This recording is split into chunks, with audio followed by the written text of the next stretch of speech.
Hello and welcome to the 7th annual DweeBros game, movie, TV, the best. Don't drop the phone. Cut. What? Welcome to the. I'm kidding. I was going to count the years. Oh, that's what I was doing. I just counted. No, the the years. phone dropped. 2, 3, 4, 5. I mean, I'm like Kubrick. I have to do 80 takes. Oh my gosh. All right, we'll start it over. Welcome to the game, movie, TV show. What is this called? The best of the year. That's Best of the the year. easiest. This is the best of the year. The year of review. The best moments. The most blessed moments. Bless your heart. The Best books of the year. The best political moments of the year. Best commercials of the year. The best political decisions of the year. When's the last time you watched a commercial? Yeah, every day. Well, for every day. Amazon Prime users, pretty soon. Did you see that they are in June at the end of January? If you have Prime, so you have for free Amazon Prime Video, they are adding you have to pay $3 to not get ads anymore on top of your Prime subscription. And I was just about, because we've canceled Netflix, and I was like, oh, I was just about to get in there, and it's like, that is not worth this like monthly subscription thing where they just keep changing it's a little over. bit and asking for I'm more. Not doing it It's anymore. it's evil. I'm not evil. doing it anymore. It's an evil thing. I have learned that there were other great avenues to watch. There are some great ones. It's called Plex. Welcome. Yeah. We are going to be talking the best of the year, as stated previously, and it's going to be wild. It's going to be crazy. I am joined by my fellow DweeBros, Jacob. Hi. And Travis. Hello. Welcome to the end of the rest of your life. The end of the rest of... Wow. This could be what if this was your final YouTube video? There is going to be a day when you watch your final YouTube video. Isn't that I'd crazy be sad. thing? I'd be... Yeah. I watch know. my own final YouTube video, or I watch my final video that I'm watching. Like, you click play and you watch some guy like review... and then I roll over Toy and die. Story, whatever it is, like Toy Story critical analysis. if Like I'm gonna die- everything wrong with Toy Story Part 1 of 8. Yeah, and you click play. At this point, YouTube might be the death of me. And then I'll say that. and then you get off online. Well, no, you don't get off to that video. But you get log off permanently. You get offline. Never available. And that's it. Yeah, that's the end. That's crazy to think about. It's crazy to think how much YouTube's probably the most like video, whatever entertainment thing I interact with the most. Yeah. And it didn't even exist like, I guess 15 years ago. Yeah. No. Right. Yeah. So it's just weird that. But we hope that this isn't your last video. I think you're going to be watching more of these. For sure. Hopefully. Sure. Subscribe, because I want you to watch more. If this is the last one, I mean, how are we going to get the views up? You know what I mean? So don't die on us. Continue watching. First, we're going to talk about the stuff that we did this month, cool stuff that went on. Cool stuff. Neat stuff, slick stuff. And then we're going to get into the big enchilada. Well, before we do that, I just want to make sure we cover one more thing, because I just don't want to. If we're going to do the light version of everything we're going to do. I hope what you're thinking is the same thing I'm thinking. GTA 6? I was thinking my game room tour of 2024. Save that for an announcement. Yeah, that was an announcement. GTA 6. Okay, GTA 6. Yeah, GTA 6. Did you watch the trailer? Oh, yeah. All right, break down the trailer for a second for us. Oh, well, I love the Tom Petty song that they picked for this. Yeah. That was awesome. Long God, road. And it was dude. almost like self-reference, like referring that it's been too long. It's every once in a while we get a trailer that's like, man, that's art in and of itself. Dude, like, it that was. is a statement. I feel like the Metal Gear Solid 5 trailers back in the day, that was like that. And when you get those, it's like, man, this is special. That was an amazing trailer. It tells you everything you need to know. This game is in Crazy People, Florida. Gosh. The graphics are insane. The story looks like it's going to be a little more grounded, like almost like a Red Dead Redemption style. Like, I really like the dynamic they're setting up with this main character girl and this guy. I even saw some interesting theories of people like the story starts with the girl, or the trailer starts with the girl in prison, and then she's like, rich and all this stuff, and then like later in the trailer she's like in a motel with that guy, and people are like, they think it tells her story in reverse. They think that the beginning of the game is probably when you're in the motel with that guy, and it was showing like all. And I was like, that actually makes a lot of sense if you piece it together. So it's going to be one of those crime stories, kind of working your way up from nothing. That's what GTA is known for. Yeah. But I love the more like character-driven Red Dead style stuff that they did with Red Dead 2. So this is my most anticipated anything right now. GTA, in my opinion, 5 was a slam dunk, a home run. It's probably one of the best games that crossed even generations, because you went from the PS3 to the PS4 to people still playing it on the PS5, even though it's a PS4 game. It's done amazing. And so I'm excited to see GTA 6, because this is the game that you're going to get, and you're like, they're going to support it for the next 8 years. Like, you're going to see content, multiplayer content, XYZ, role-playing, different things like that are going to be rolling out as soon as the game launched. Yeah, so I'm very excited. They got screwed. Their source code leaks. Yeah, that sucks. I heard that. I don't know if this is going to pan out this way. People were like, they may have to shut down GTA Online for PC because people have the source code. They can basically craft their own version. Yeah, they can, but they could also. I don't know all the specifics, but basically they were saying they may have to take that offline. Yeah, Rockstar did the classiest version of what they just said. Hey, it got leaked. Just watch it from us. And they just said, "Here we go." Oh, you're talking about the trailer leaking. That leaking, and then the extra stuff inside too. The GTA 5 source code leaked 2 days ago. So they just haven't had a good run of the mill with. They were that tweet. I think they even took it down. Or maybe they left it up. It was so just defeated. It was like, "Hey, it leaked. Just watch it here." Like some guy leaked it and put buy Bitcoin or something. That was the one that I saw, and I was like, I'm just gonna wait till they put it out. But that's really annoying for them, I'm sure. Oh yeah. Well, because especially everything has been happening lately with all of the different we had another, I think, even bigger leak. I would say the other leak's worse because the other leak's way worse. It's like people. So Insomniac got and people were saying, stop calling this a leak. Like a leak is where somebody works there. They got held at ransom. Yeah, they got ransomware hacks. Yeah, they got. And they had, did you guys, okay, so first of all of their Wolverine stuff, all of their background slide decks around how they're designing the game and all that, tons of emails, and then their employees' personal data all leaked or was released or whatever. So it's a huge bummer for Insomniac, but did you guys see any of that? Oh, I looked at all of it. Oh yeah, I looked at John and Joe's credit card information. I've been broke all year. No, I did see a little bit of the Wolverine footage. Oh, I saw everything. Yeah, they got that with the GTA 5 thing too, didn't you? The GTA 6 leaks and stuff. Yeah, because here's how I feel. Like when that came up, like it's of course alpha stuff when the GTA 6 stuff up, I was like, I will never remember this in my brain. Yeah. But it's very fun because this is so far off. Yeah. I'll never remember it. They're so tight-lipped for 30 years, and we've been waiting for 30 years on this. Whatever. Yeah. So, even more so on this, they leaked the roadmap, but it's like new Ratchet game in 2029, 2030. And it's like, yeah, I'm a different human being. Yeah. I don't look the way I do. I'm not going to think the way I do. Yeah. Like, I'm a different human being then, to a hilarious degree. And I don't like to spoil stuff at all for me, but I watched everything with the Wolverine stuff. Some of it looked really cool. Because again, I will not remember this. There is no way I'll remember what was happening or whatever. But everything looked pretty good for the stage that they're in. Now that one's supposed to come out 2026. That's a long ways. That's still a long ways off versus all this year we waited since. Which is crazy because they announced it last year. Yes, and people have taken some of the information. They've got 4 years after playable versions of the game up on PC. Like they're running the game. I didn't do all that. I didn't play that because I think that stuff the FBI is going to be knocking on your door if you're loading like that. But also, go ahead. Well, I just also just say the game's going to change so much. Like people don't realize the developmental cycle for any company or for any studio. Like a game that's 2 years out. I mean, yeah, they're still polishing. They're still writing. They're still coming up with things. And that stuff changes. And so, even the games that they've planned for 2035, that's not guaranteed they're actually going to happen. It could just be a vision of theirs, like, hey, we want to pitch this game. Because they canceled a multiplayer of the game that they had. Yeah, and it almost, makes me respect Fortnite more in all of these leaks. Yeah. Because Last of Us multiplayer, they said, we just can't figure it out, or something, whatever, and they just canceled it. Insomniac had this, I thought, a cool idea for a multiplayer, which is the Spider-Verse. Yeah. That's a perfect avenue to do that. Mm-hmm. And they canceled that. And I guess that was just really hard to do.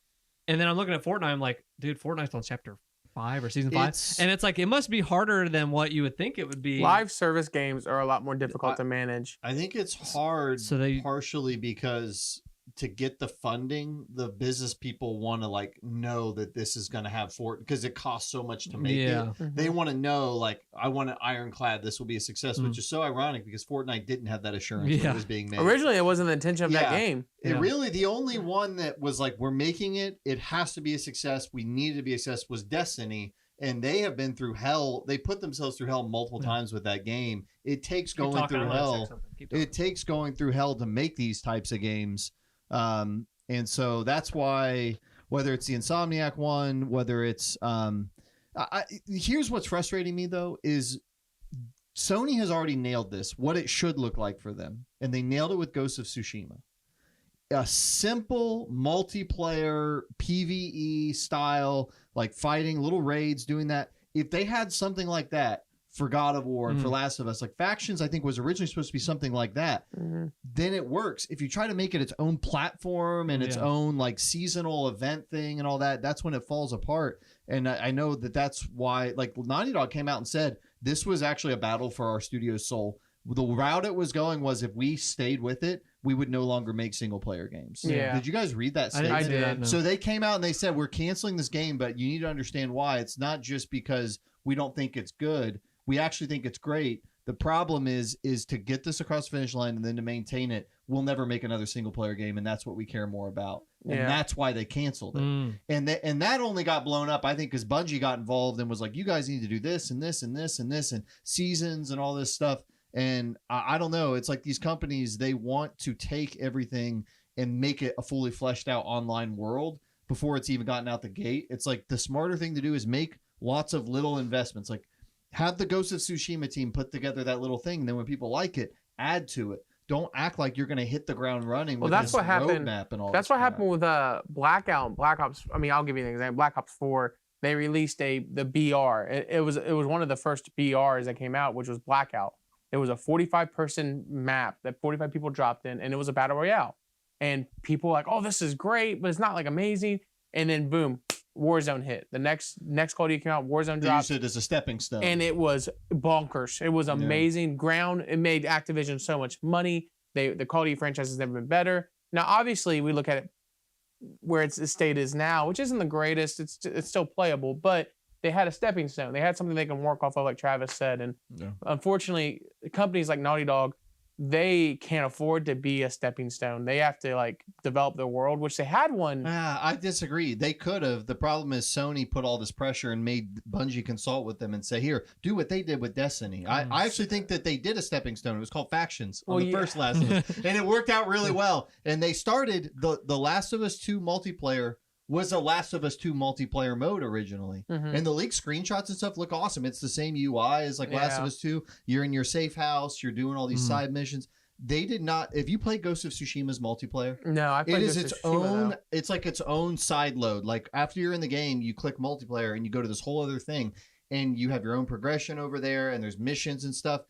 That's kind of what they were doing with this Last of Us multiplayer. And Bungie came in and Sony was like, you talk with Bungie, you need to make this its own game. It's not going to be part of Last of Us. And that's where they go wrong, because you take what should just be a simple little side mode that maybe you get 30 hours of content out of and try to make it a forever game. I think parts of it will show up in Last of Us Part 3. I think they'll just say, hey, here's this regular multiplayer. I hope so. Yeah. I think they will not scrap the billion hours they put into this. I think they'll take chunks of that and put that into... they'll probably find a way to recycle. I think they'll put it in the Last of Us. Sony's goal is they want to compete in the live service market.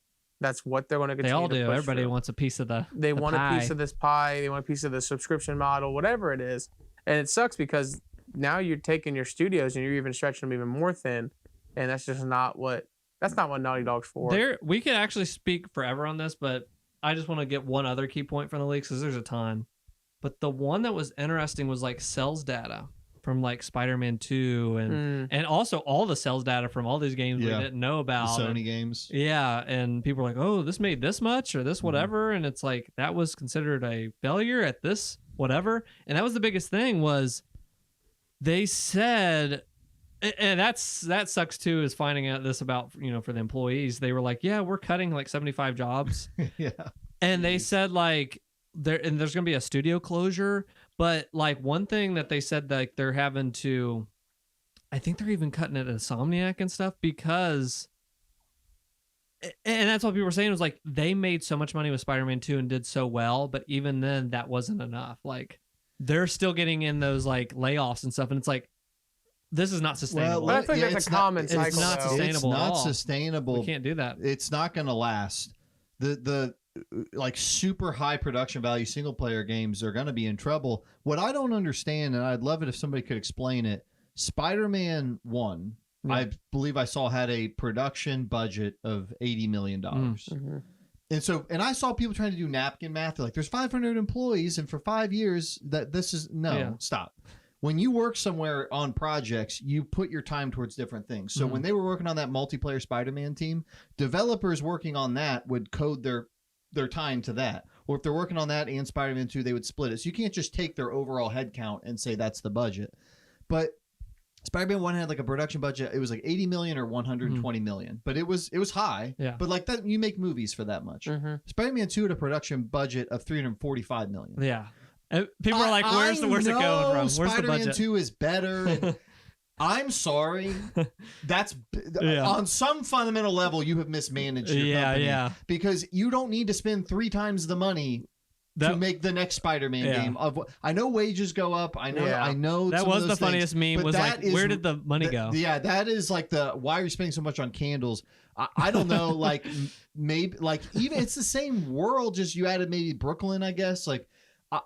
Maybe you recycle a little bit more. I know people would hammer them if they did, but like that wasn't a page 1 rewrite. You need a better director in that sense. Because when you did Spider-Man 1, everything was page 1. Yeah. What does combat look like? Yeah. What is this? What is that? Yeah. What's the moveset? What is the vision for this game? Maybe more leaks will come out and we'll know why happened. You don't have to do all of that part. That's already done. You even got to refine it with Miles Morales. This should be like where you make your money. Yeah. This is where you should be making your money. You have the franchise established.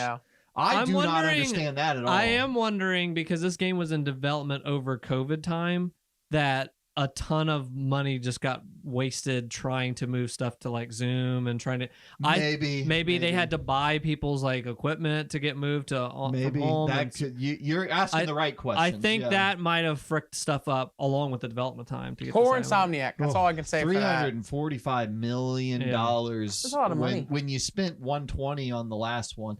The thing that was cool about that sales list was Horizon Zero Dawn is their highest selling game. Yeah. Period. I saw that. I thought that was really a cool surprise. The thing that's been interesting to me is their top 4 or 5 were all the key ones from last gen. It was God of War, Horizon Zero Dawn, Spider-Man. Yep. All of the sequels to those games this gen sold a lot less. Really? Yes, all of them. Do you also think that's and they will over time go up a little bit, but like significantly. Do you think this has to do with hardware sales? I mean, I do think that had, again, I think COVID is a chunk in all of this that we're like, you have to remember. But I think it, No, I don't, because what year did Spider-Man 2 come out? 2017, right? 2018. No, 2018. Yeah. What year did the PS4 come out?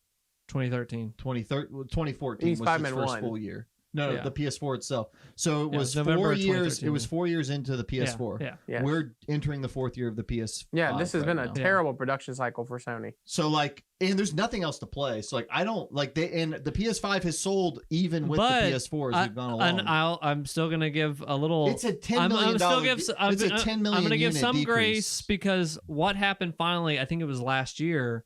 Last year it was finally easy for the mainstream to finally get these consoles, Xbox and PS5. No, but I understand that. But so sales, I think that put a damper on a lot. I think sales is still sales. The PS5 is actually past right now where the PS4 was sales wise at this time in its generation. I read that on Twitter the other day. They have the units. People have. It also could be that people are I don't know if this plays over. And we're all speculating. That's all we're saying.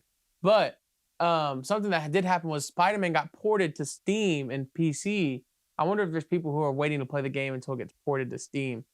Those sales, I don't think were amazing. And people were like, they're too expensive. They weren't. Yeah. And they found that out in some of the slides. They were like, maybe in some of the slides, or maybe people kind of gathered this much. They were like, PC people are way cheaper than console players. No. Like when it comes to Steam, that's why the sales weren't as maybe what they expected, or maybe they're expecting more because they're like $70. Like, what is this? As a Steam player, you're like, that's not happening. Like, I can't. No, I'm with you. I definitely think there's some things to be looked at. I don't know. I think at the grand scheme of things, like it's interesting to note that you have to have someone who's at the helm who's able to make tough decisions and be able to make decisions on how this needs to go. And obviously, Spider-Man 2, I think ultimately was a phenomenal game. We'll talk about that later. But it doesn't change the fact that like $320 million over the course of a 5-year developmental cycle. Those 5 years, yeah, that's insane. This leads up to, so all this is so unsustainable that if you look ahead on this leaked roadmap,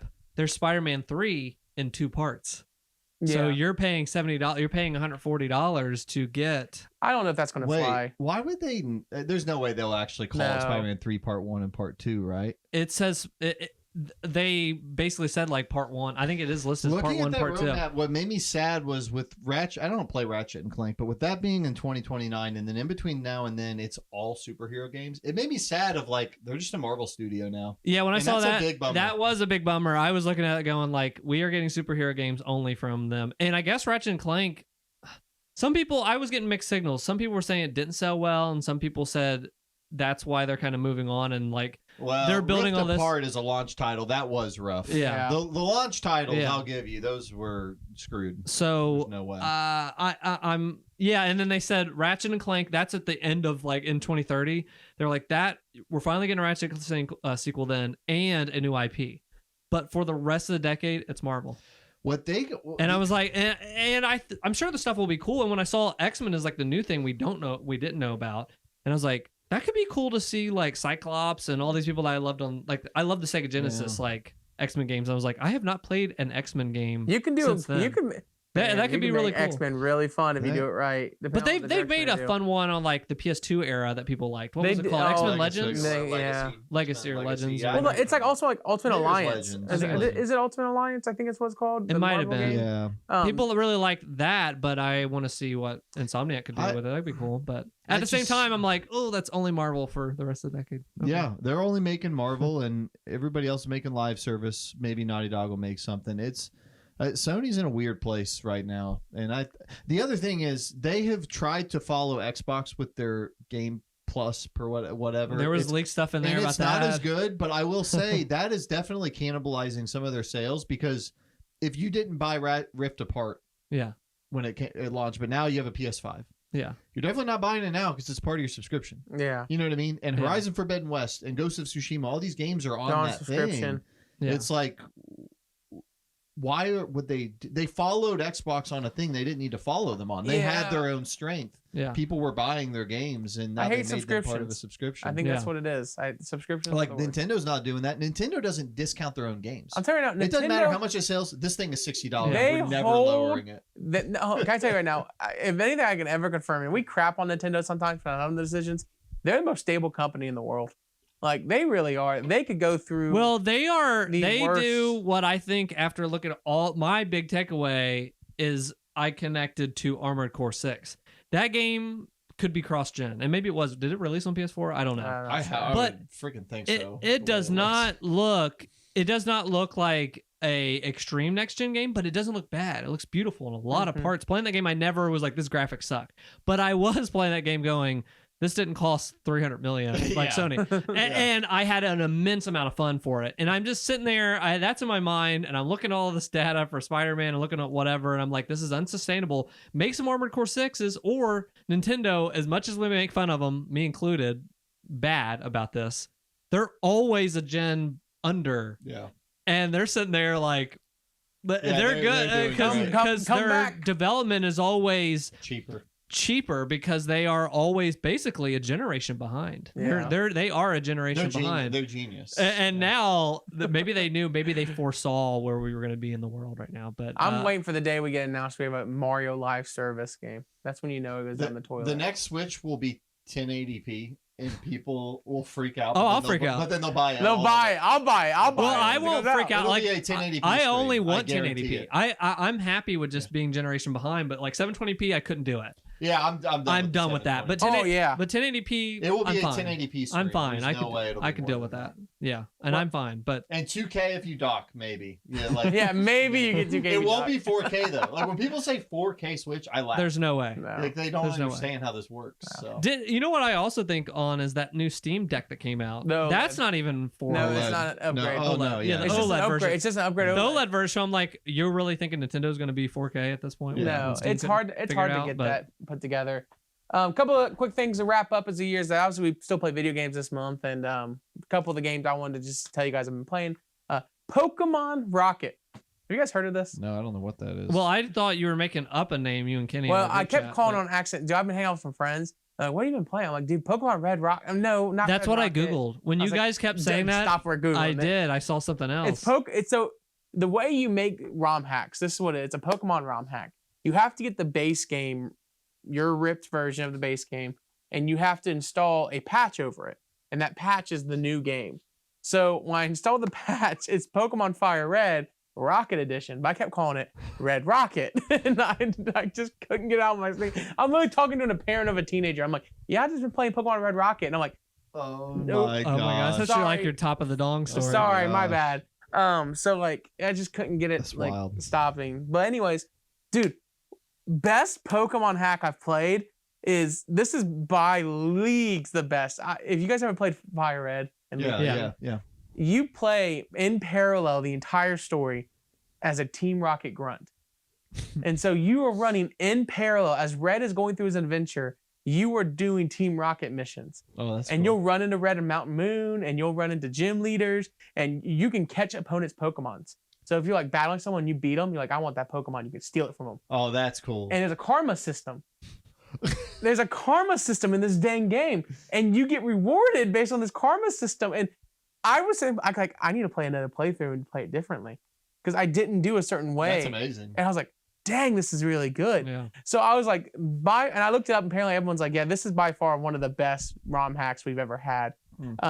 It completely paints a picture about all the characters, completely different, and it has a Easter egg, dude. And I'm telling you, one of the best. I was standing up like just absolutely like fist pumping I called Kenny because I got Kenny to play, and I was like, Kenny, did you get this part? And he's like, dude, this is amazing. So I'm telling you, if you love Pokemon games and you want to fast forward through a game real quickly, because you can do all that options now. It's what I wish Pokemon was now. Yeah, honestly though, You have to mess with the formula. You have to. I'm with you on that. So Like, frick it up. how cool is it that I could be a bad guy and do all that stuff? And I was free to do whatever I wanted, and the karma system made it really well, and they made Giovanni look completely different than what you would have thought of. Really? Yeah. What badge was he? Like the rock? He's He like was the the last main one. guy. He he was the Viridian. last. That's right. He was the He was last the one. ace gym leader. He was Viridian. When Brock was the when he got rocker. beat by Red, he walks. I'll tell you this. He walks out. And Red you're Rocket spoilers. You're walking in as he's leaving the gym, like he's abandoning his people, and he's like, "Hey, Grunt, you've always been faithful. This gym is yours now."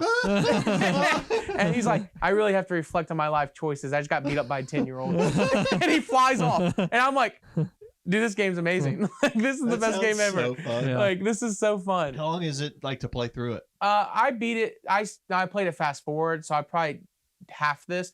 34 divided by 2. Oh, So, wow. So yeah. it's 15, 16 Yeah, I hours. blew through it really Wow. quickly. If you played That's on a slow, pretty if you lengthy played it game. on slow mo, you probably take a little bit longer. But I played on 2 times speed the entire time. That's really cool, man. Yeah, I'm That's telling really you, fun. if you need it, I have the copy. I can send it to you. By far, Nice. the best way I've played Pokemon. I haven't played a Pokemon game in That's what I thought. 15 years. 'Cause I I mean, almost I got played to- Arceus, and I like that. Jump in but I on Red didn't Rocket. finish it. I debated getting I played Scarlet. Let's Go Pikachu a little Yeah, bit. there we but- go. Now, Red Rocket. Red Rocket's the one you need. Red to play. Rocket. Look Uh, that I up look without. Pokemon Red Rocket. and Look I it get some out. Crazy, Look it up without private search. Yeah. I get some crazy One of the other results. games I wanted to talk about I've been playing, this is so wild. I don't know if you guys ever get an itch in your brain. PlayStation gives out these free games of the month, and last month one of the free games was Power Washing Simulator. yeah. You guys played this game at Oh all? yeah. Oh yeah. His wife. Dude, I played it just put Oh, that's 100 all hours she's in playing. it. Dude, and it just just- 100% it in it. itches a Yeah. brain. Like, It's a very good there's game. a crevice in your brain that you're like, I can't Yeah. quite reach, and the power washer just sticks in and washes it for And you. it's very fun to play. You're Yeah. hunting for all the last little spots, trying to get that 100%. Dude, Maya walked in. That's my wife, and she was like, "What are you playing?" I was like, "I'm just power washing a golf cart." And she was like, "Why?" And I was like, "It's really satisfying. Like, it Yeah. just really when you clean it and you're like, and then they show you the little time lapse of everything you did and how you cleaned it. I was like, this is a good game. It controls very well too. Like some of those simulator games, like you'll see on Game Pass, you'll boot it up and you're like, this looks awful. Clunky. Like this is clunky. This is very arcadey. Like you zip around and the guns have this nice. You can turn on aim mode, so you can aim it like this, or you can do stagnant mode and just walk and there's all different attachments that like some are more like a beam that just like really can get tough stuff off. Some are more like a widespread. You can buy soaps. You can invest in soaps. You can invest in soap. Yeah, different soaps. I think I just got past the playground stage. It took me forever. The playground is took me so long, dude. Cleaning like the freaking play mats and then getting into the actual play pit. That one took Jess a while. Dude, gosh. The playground's long. So, but yeah, man, I never thought I'd say like I'm playing Power Wash Simulator, and I'm. Do you feel like you could actually go and like power wash someone's house now? Oh yeah, I know the you know how to do fundamentals it now.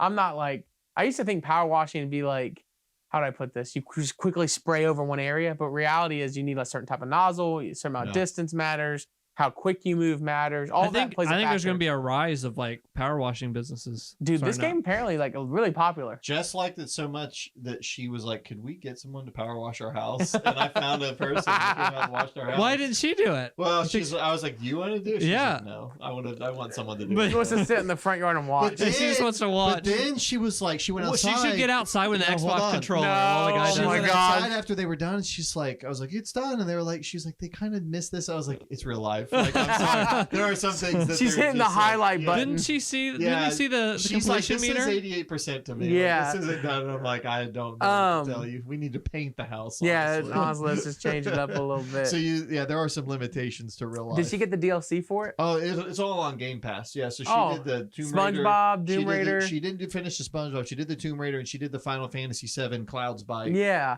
Oh, nice. Cloud's Bite. Oh, she's been playing Final Fantasy VII games as well. Oh, yeah. This will be your house soon. You clean the mansion for Tomb Raider, but you're not allowed to go inside the gates, and like the butler like sends you text messages. So, oh, really? Yeah, like make sure you get this. Like that's the funny thing too is they send you like while you're working, you have a phone, and you'll get a text messages from people, and it'll be like, make sure you do this or make sure you don't break this, and so you're kind of like looking at these messages and stuff. So it's a really fun game. So that's just been a couple of the games I've been playing this past month. Cool. The Game Awards happened. Yes. We did a stream of that. You can check that out for more of our reactions and everything. But pretty cool show this year. Didn't have really long speeches, so we fixed that. But we went on the other side of the pendulum where there were no speeches. There was basically no speeches. And I think the very last one was like such a bummer for that because that they were about to say, they were like, yeah, we had an employee that passed away on Baldur's Gate, and they play like the closing music on him. And then they showed it later. People posted that were there in the back. It's like, please wrap it up. Yeah, they were flashing that. Like, oh my gosh. That's so.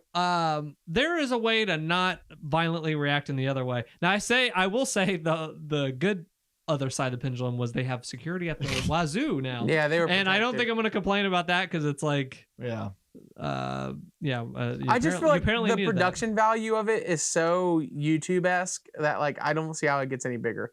Like I look at it and I'm like, this is never going to be like the giant award show that like we see the Grammys and the Emmys. It gets more viewers. Well, I'm sure it does. I think it's pretty big. I think the production. I mean, I don't know. I loved the Alan Wake little dance they did. I skipped through it and I'm like, yeah, this just is. You had to watch live, dude. No. Alan Wake. They had an amazing Final Fantasy VII Rebirth little orchestra with a new trailer. That got me hyped. I mean, I was already hyped, but I think that's. Let me look up the Game Awards viewers. It was massive this year.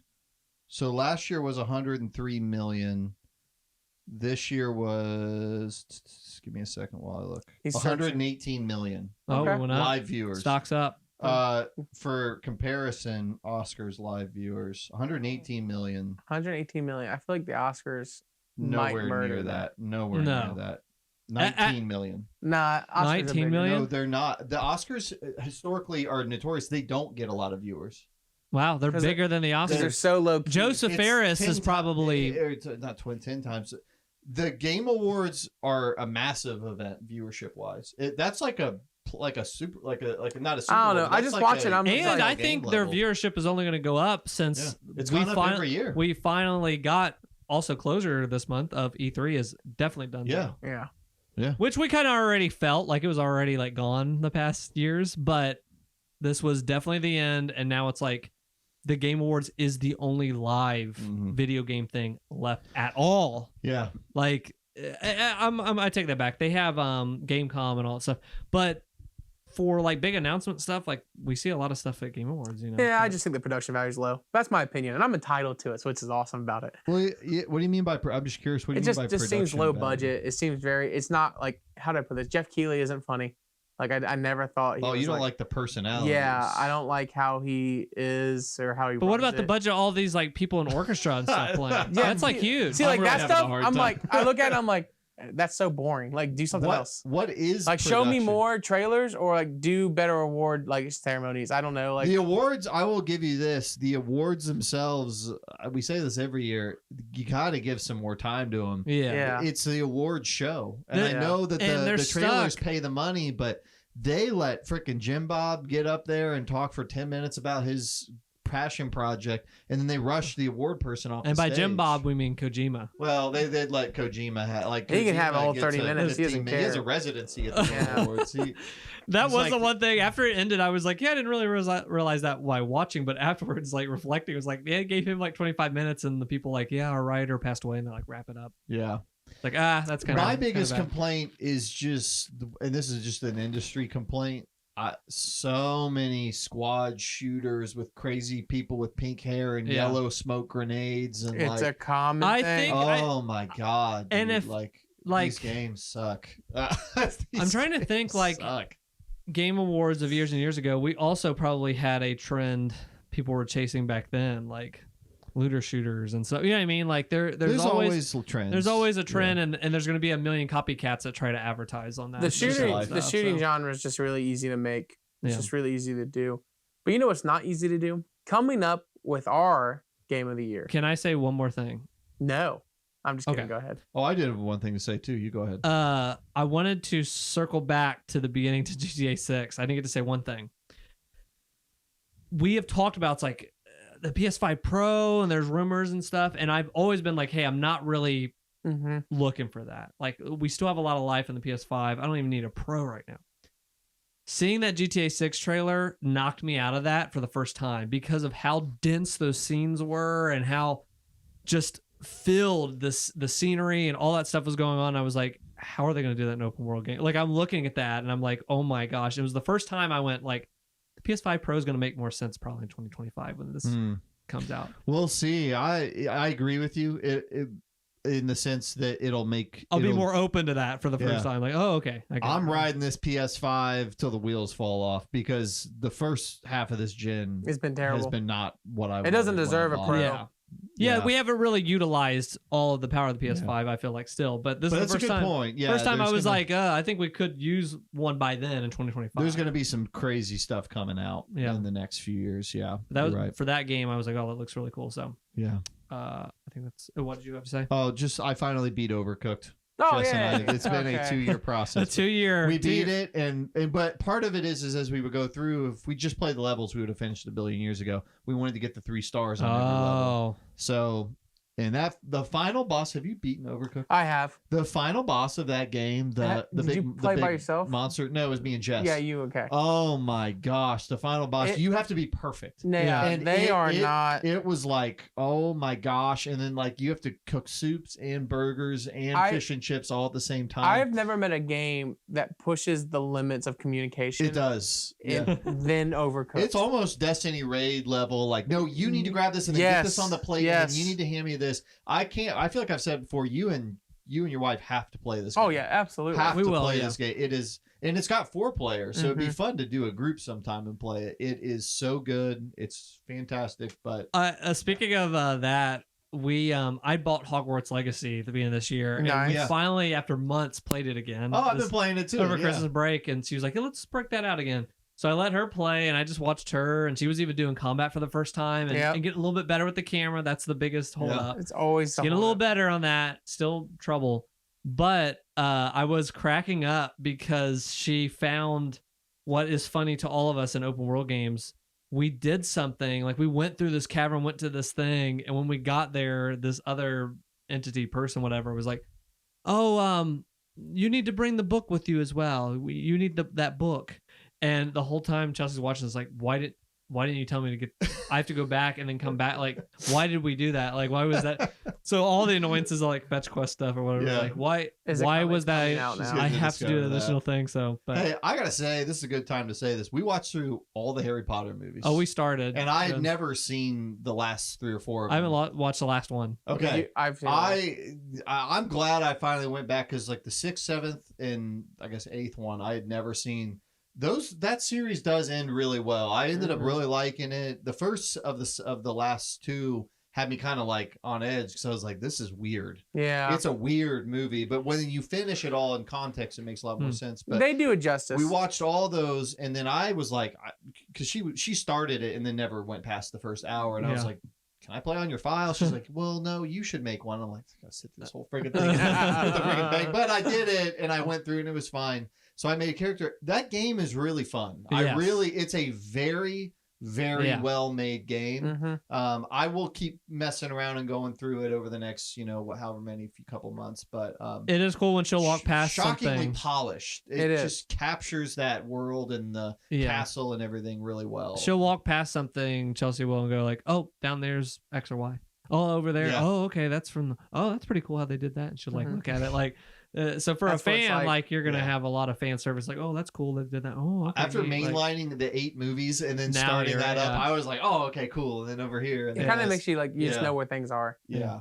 So, hey, 2023 was a great year. A lot of awesome things, and as we always wrap up every podcast at the end of the year, we talk through our top 3.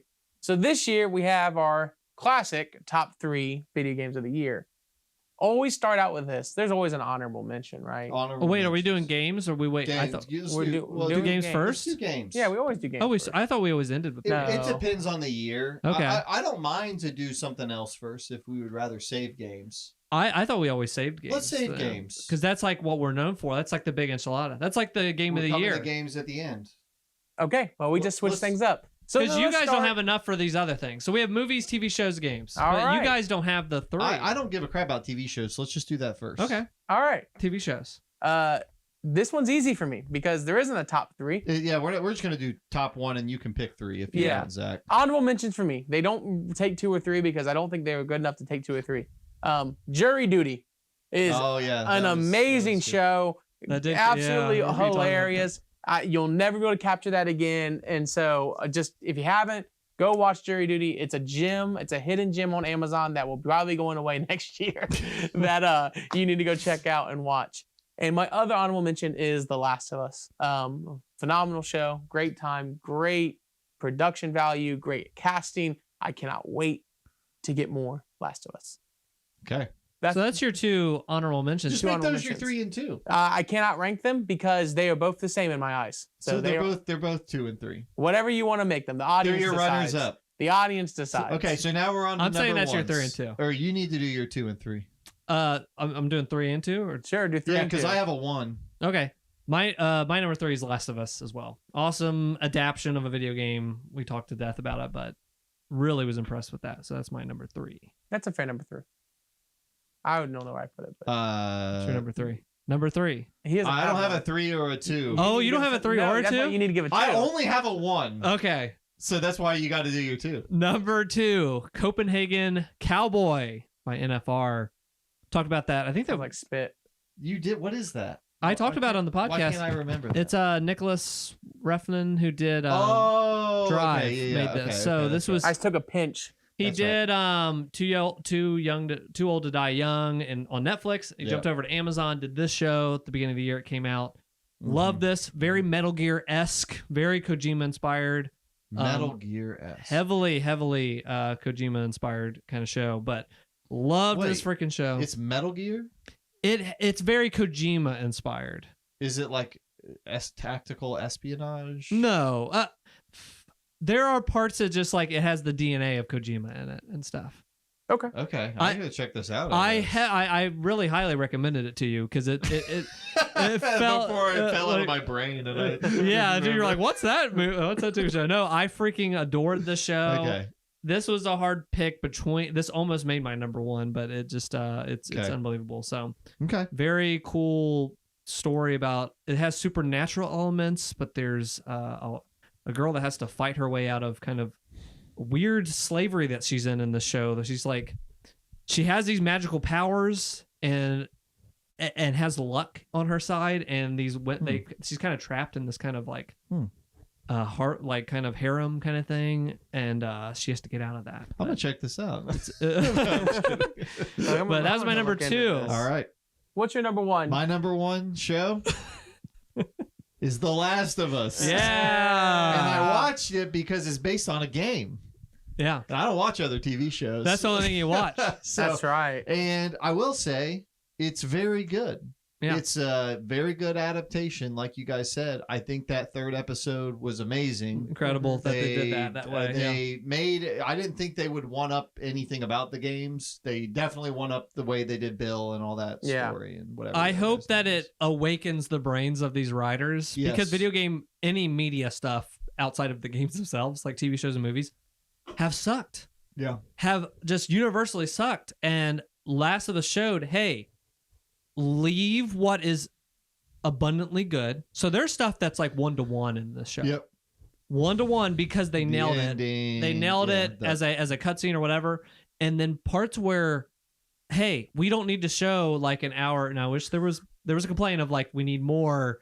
I think they should have had a little bit more clicker fights and stuff, like a little bit more action. But having too much of that would have been lame as well, because that's what's fun with a video game. Yep. But with the TV show, the episode 3 of Last of Us shows that it's like, hey, we can embellish this part that makes TV good, that makes this medium good, and we can amp it up better than the game. Yeah. And I hope that unlocks writers' brains to go, hey, we can do that too. We can take what was good and don't frick with it. Yeah. But we can actually improve on the game over here. And I hope that unlocks the writer's brains. This is what I came from this show. This show is it's special.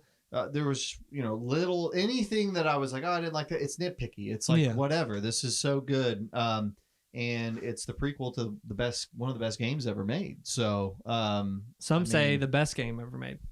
I think that these last few years between Last of Us 2 and some of the other stuff, like some of my top 5 games of all time have been coming out. So there's some good stuff been happening. So now I don't really care a lot about the first Last of Us game. I mean, it's fine. I would rather watch the show and then play the second one.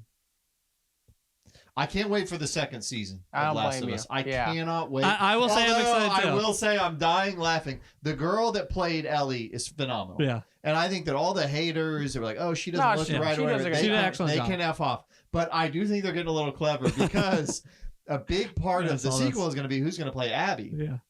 And I'm very interested because I loved that character. I loved the second one. And there is a physicality about that character that I think it requires. I think it needs to be somebody, not that they have to be buff, but they need to have they got to be jacked. And there's a look, there's a certain thing. And so there's been fan castings, but it leaked the person that they're casting, and it's pretty well sourced, is the girl that looks just like Ellie that people were saying they should have cast as Ellie. And I'm just dying laughing. That's so funny. Like, it is so hilarious. That the people that all the fans were saying they wanted as Ellie, they didn't. They gave them somebody else that they all were mad about. And now they're going to pick that person Abby, who's a person they all hate.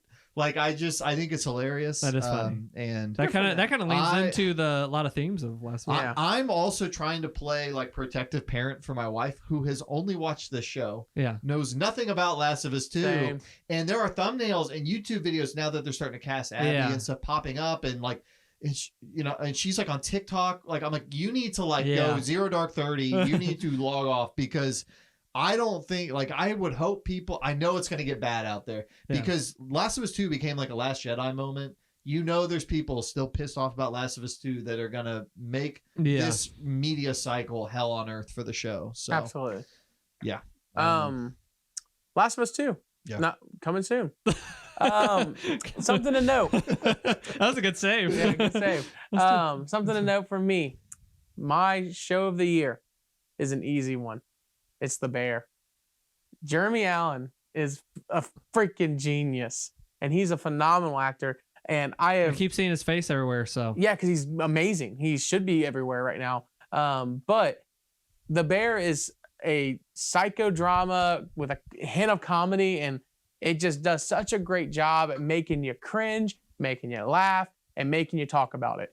And if you haven't seen it yet, you're a moron. And I'm telling you that honestly. You gotta watch this show. You're a moron. See that? You gotta watch. You heard it show. here first. It's on Hulu. Season 3 will be dropping in the summer. I'm a moron. You have to watch it. Yeah, you're a moron until you watch it. I believe it. I don't want to be a moron. 2024, the summer of season 3 will be coming out. But season 1 and 2, there is episodes in season 1 I will forever have etched in my mind because of the things that happened on it. Nice. Forever. I will check that one out. This is the show that, like, when people have seen it, like, they're like, you have to stop. Yeah, absolutely, dude. Stop everything. And it's like not even that long. It's 16 episodes. We went out to dinner with Kenny, and somebody overheard Kenny talk, like, evangelizing to us about the show, and they were like, "Oh, you have to watch The Bear." Yeah, someone stopped us, like, walking out. I was like, "You gotta watch. You have to watch it, dude. You gotta watch. I'm dead serious. You guys have to watch The Bear. We get it. We don't want to be a moron. Don't be a moron. Watch The Bear. I watch one show that I've been.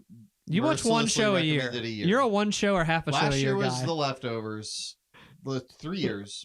3 years it took. This year was Twin Peaks. Yeah. Oh. And I did it. Can I say, will you please watch Attack on Titan next? Is that the one you want me to watch? No, watch The Bear first. No. I thought you'd be on my side. No, he should watch The Bear first. He'll appreciate The Bear more than he'll appreciate Attack on Titan. He'll like Attack on Titan. He'll appreciate The Bear. It's art. He needs art in his life. He needs to watch it. He needs art in his life. You guys come to a decision here. He hasn't even seen The Bear. He can't have an opinion. But he hasn't seen Attack on Titan. I can have an opinion. That's the one show you would recommend is yes. And the one show you would recommend. He can't recommend anything until he watches The Bear, because then he'll be able to watch it. You can't recommend anything until you watch Friday Night Lights. I've watched Attack on Titan and freaking the Bear. I can tell you. We're on me recommending to you. I recommended Last of Us 2, and then you watched it, and you said I had to watch Leftovers. And I watched it. Yep. And then I said, you should watch Friday Night Lights. And we're here a year later. Dude, life's crazy. Put in the comments. No, life's not crazy because in the show notes, you watched the entire Pokemon series. And before that, you watched every season of South Park. So I know you have time. I watch it on the side. It's easy to consume. It's easy to consume. Do you know what the thing is with both of you guys with show stuff? And I think everyone's guilty of it, and me included. When we do have to watch something and you're just tired, you want to watch what you want to watch. That's right. Because the time is limited. Yeah. And for 3 years, it was never Leftovers? The Leftovers. Yes. For you, it was like, because Leftovers was like a trial to get past. And it's yes. like, I don't want to have a trial. I want to eat food and watch something funny or whatever. I want to watch Friday And I think Night that's the Lights. problem you guys are both running into. You know what we started watching the other But night? he hasn't even started Friday Night Lights. I know he'll like it. We started watching Love on the Spectrum. And now I want to watch that because I don't want to watch Friday Night Lights. Because a movie is a lot less of a commitment. But when Leftovers, even though Leftovers only 10 episodes, it's like recommending someone a 30-hour game. It's recommending a marathon. It's recommending a big thing. Whereas like you can just watch a movie and go, I didn't. But like The Bear's that easy to consume. I promise you. You've worked in a kitchen. You're a football coach. We understand each you other. are a football coach. Ignore Attack on Titan. You don't. So is this our new deal for next year? I'll watch The Bear. Bro, I will go home and I'll send you a picture of me watching Friday Night Lights tonight. Let's if you watch The Bear. it. Let's shake on it. All right, good. Name your show of the year. I'm gonna zoom in. And I'll check out Attack on Titan. I like that first episode. When they killed the mom. You did.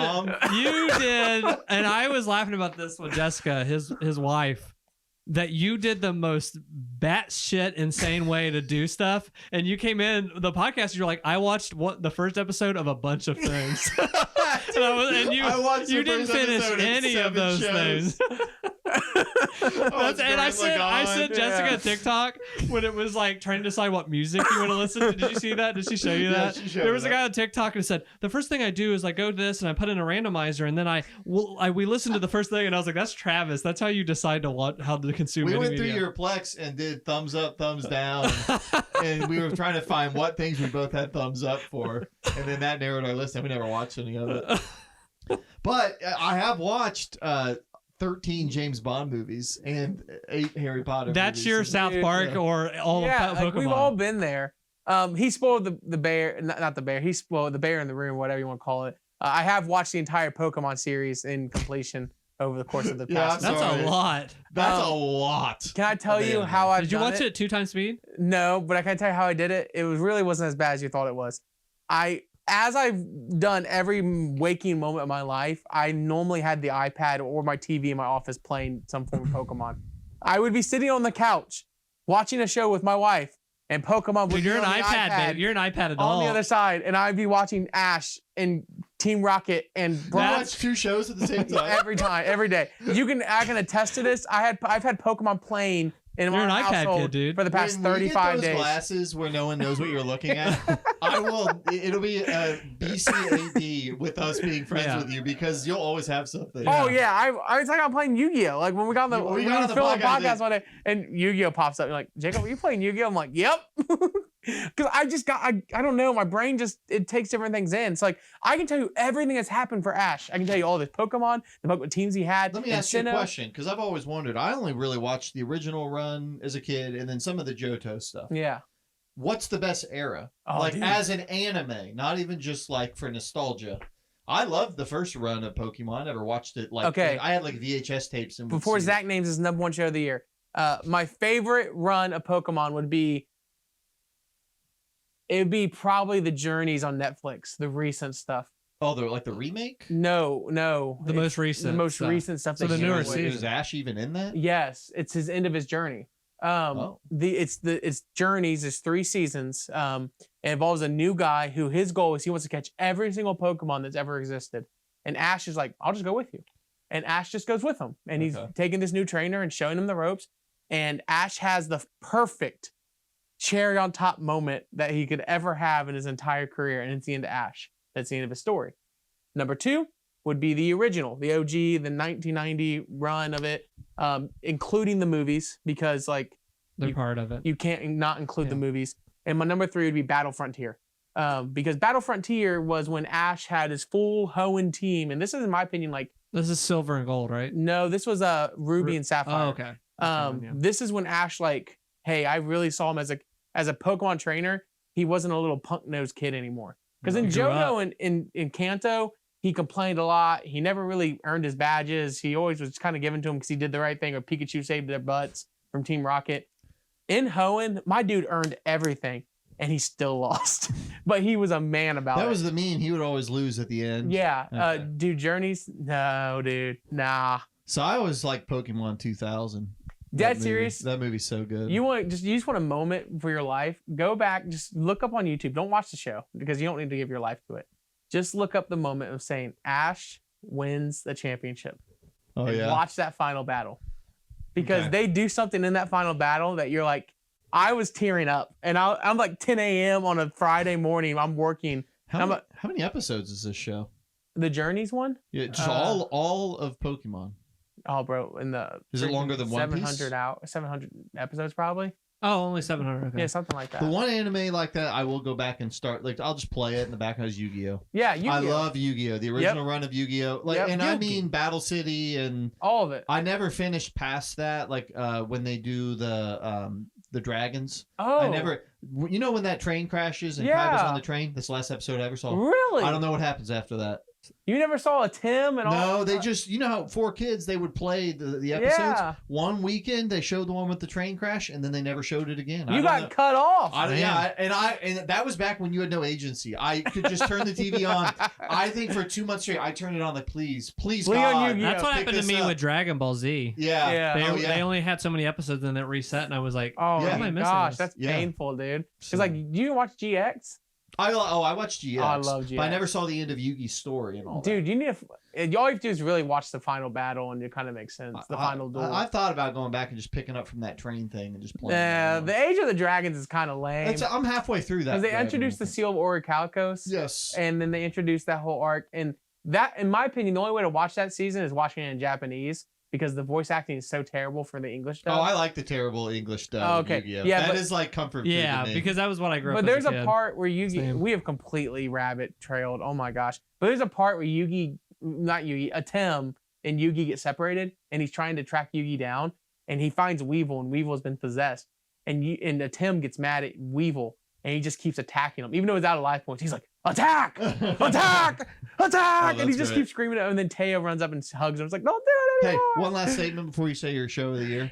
Speaking of Yu-Gi-Oh, Yeah. Yu-Gi-Oh the movie is awesome. It's awesome. That movie is awesome. Yes! I Never rewatched that seen a it. couple years ago, and I was like, I wonder if this will hold up. That It's shit great. rules. Yeah, that it's movie great, is dude. great. Gosh, Okay. I'm about to go and play Yu-Gi-Oh now. All right. Wow. Now let's do your show of the year.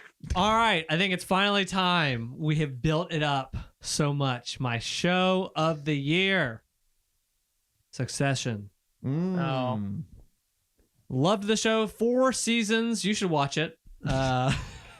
You know what? We need to create a Between leaked. this, We need to Barry, and create Attack on Not Titan. Barry, a the leaked- bear. We need to create No, a. Barry. He said Barry. You said the bear. It's the bear. We need to create a Barry. leaked Insomniac level roadmap of what you're gonna watch. So in 2029, when you check out Succession, you're gonna think back to this episode and go, "Dang, that was a good show. That was an excellent show." So, no, incredible drama, very funny at times. Other times you're just sweating bullets, just watching these very rich, waspy guys in this family. Excellent ending to the show. Loved the finale. It was so fitting. Will punch you in the gut continuously, but love the characters, love the comedy of it. But definitely my number one show of 2023, Cool. Succession. You know, we're at a turning point for TV, I think. With the writer's strike, and there's no other show I'm kind of following. Barry, I think, ended this year too, and Succession. So it's like a lot of stuff I liked was ending. So we'll see if there's anything in 2024. Well, because the writer strike's over, we still have to endure what we endured in 2023, which is the movies that we had to watch. And I'm gonna tell you that now, the movies sucked this year. I disagree. I agree. I will say, whether it sucked or not, I agree to myself. Every year I went back through my previous list. I went to the movies 6-7 times a year. I went like twice this year. Yeah, I went 3 times this year total. I saw Scream 6. I saw Ant-Man, Quantumania, which I thought people ragged on. Bro, I that thought it one was didn't all right. that one didn't even make my honorable mention list. I thought that one was all right. People were really negative on it. And I saw Cade You saw John Wick. and John Wick, I guess. I will say, though, I didn't feel good enough about any of those. Scream 6 I liked, so I would say I'd give it an honorable mention. But those weren't like, these are not top 3 material to me. I mean, Cade was cool, but anyway, so it doesn't really matter. It was a weird year. I didn't go to the movies nearly as much as The I only normally honorable do. mention I want to mention is Elementals. I do think there's something about like an animated movie that I was can good. I saw appreciate. that. Man, that was a good Was movie. that this year? Yeah, That it was this good. year. I like that. And then on top of that, the music that they played behind it, Mhm. I find myself it made my top 100 most played songs. Yeah. Because there's just like this is some good music. I'm with you on that. And so Yeah. I really enjoyed that. It was really great animation, really great story. And when Pixar gets something and they do it right, Pixar makes phenomenal, timeless movies that you can go back and watch time and time again. I had a family member had one of the kids they were watching over at our house, and they put that on, and I watched it with them. I was like, that was a really good, fun little movie. Fun little good I forgot movie. that came out this year. Yeah, good movie. Elementals. So that's an honorable mention for me. I have no 2 or 3. So I just Zach, have a 1 other than I have the a stuff 1. I mentioned. You have a 1 and you have a 1? I have a 1. Gosh, you guys just. I'm not handing stuff out. Yeah, I do not give out Scream 6 pity. is cool. It's not a top 3 movie. It was fun. I liked it. It's been a while.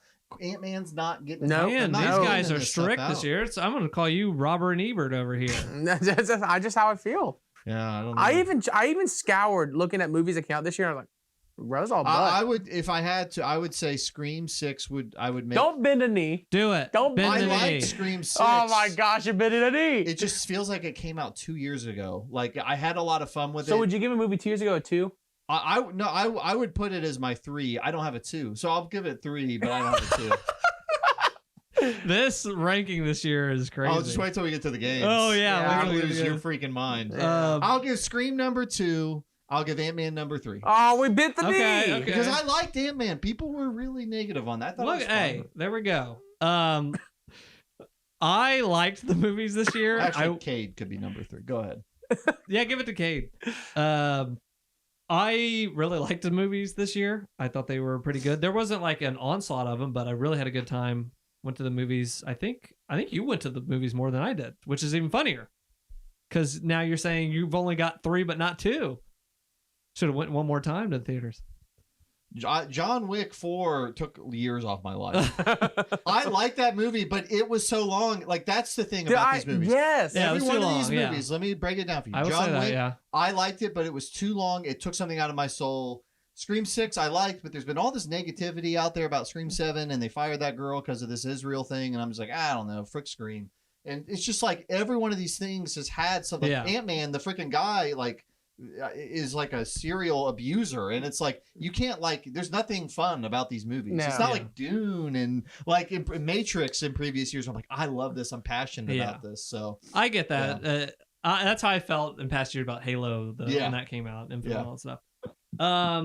Well, I have an honorable mention even because I had to when this podcast started. I've been at odds with myself, fighting with myself, punching myself over this, just alone in my basement, just hitting myself.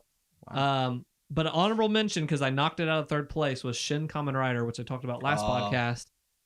Hideki Anno, creator of Evangelion, made a live action film. Amazing film. Just amazing animation, cinematography. Oh, just everything's beautiful about it. But I knocked it for something I just watched this month. And I caught up on this movie. It was older. It was from earlier this year. I think I know what it is. Beau is Afraid. Okay. This is an Ari Aster film. Yeah, I haven't seen this. And I famously have said, I don't like this director.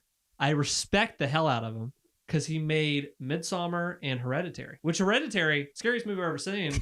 And when I tell people about it, I tell them that like you and Zach and stuff, there are people that love horror films, and you guys both were like, you at least had one finger in front of your eyes, like watching it. Like I was like, where are we at? Hereditary was brutally scary. So brutally scary, but Midsommar was just I loved the direction of it and the art and the mood of it. But I'll never watch those movies ever. I don't think I'll watch them again. Yeah. But I love them. Beau is Afraid though. I looked up and it was like, this is not a horror film. It's literally like, and he was saying like, I just want to make kind of a comedy, like a dark comedy or whatever. And I was like, I'm going to give this a try. And people were like, I can't even describe what this film is, whatever. Stars Joaquin Phoenix. And the plot of this movie is there is an overbearing like mother that he has to go visit. They're wanting him to come, him to come visit because she's kind of off bad. She's been kind of sick for a while, whatever. And very start of this movie, she dies, and there is like an odyssey for him to get there, and it is so hard for him to get there. And people are like, are you showing up to this funeral? Are you showing up whatever? And he keeps running into very hilariously extremely out there things that keep preventing him from getting there. The world is a nightmare. The world is a continuous, whereas David Lynch has nailed the dream aesthetic. This is not like demons are running around like Nightmare, but a nightmare of like things that are happening.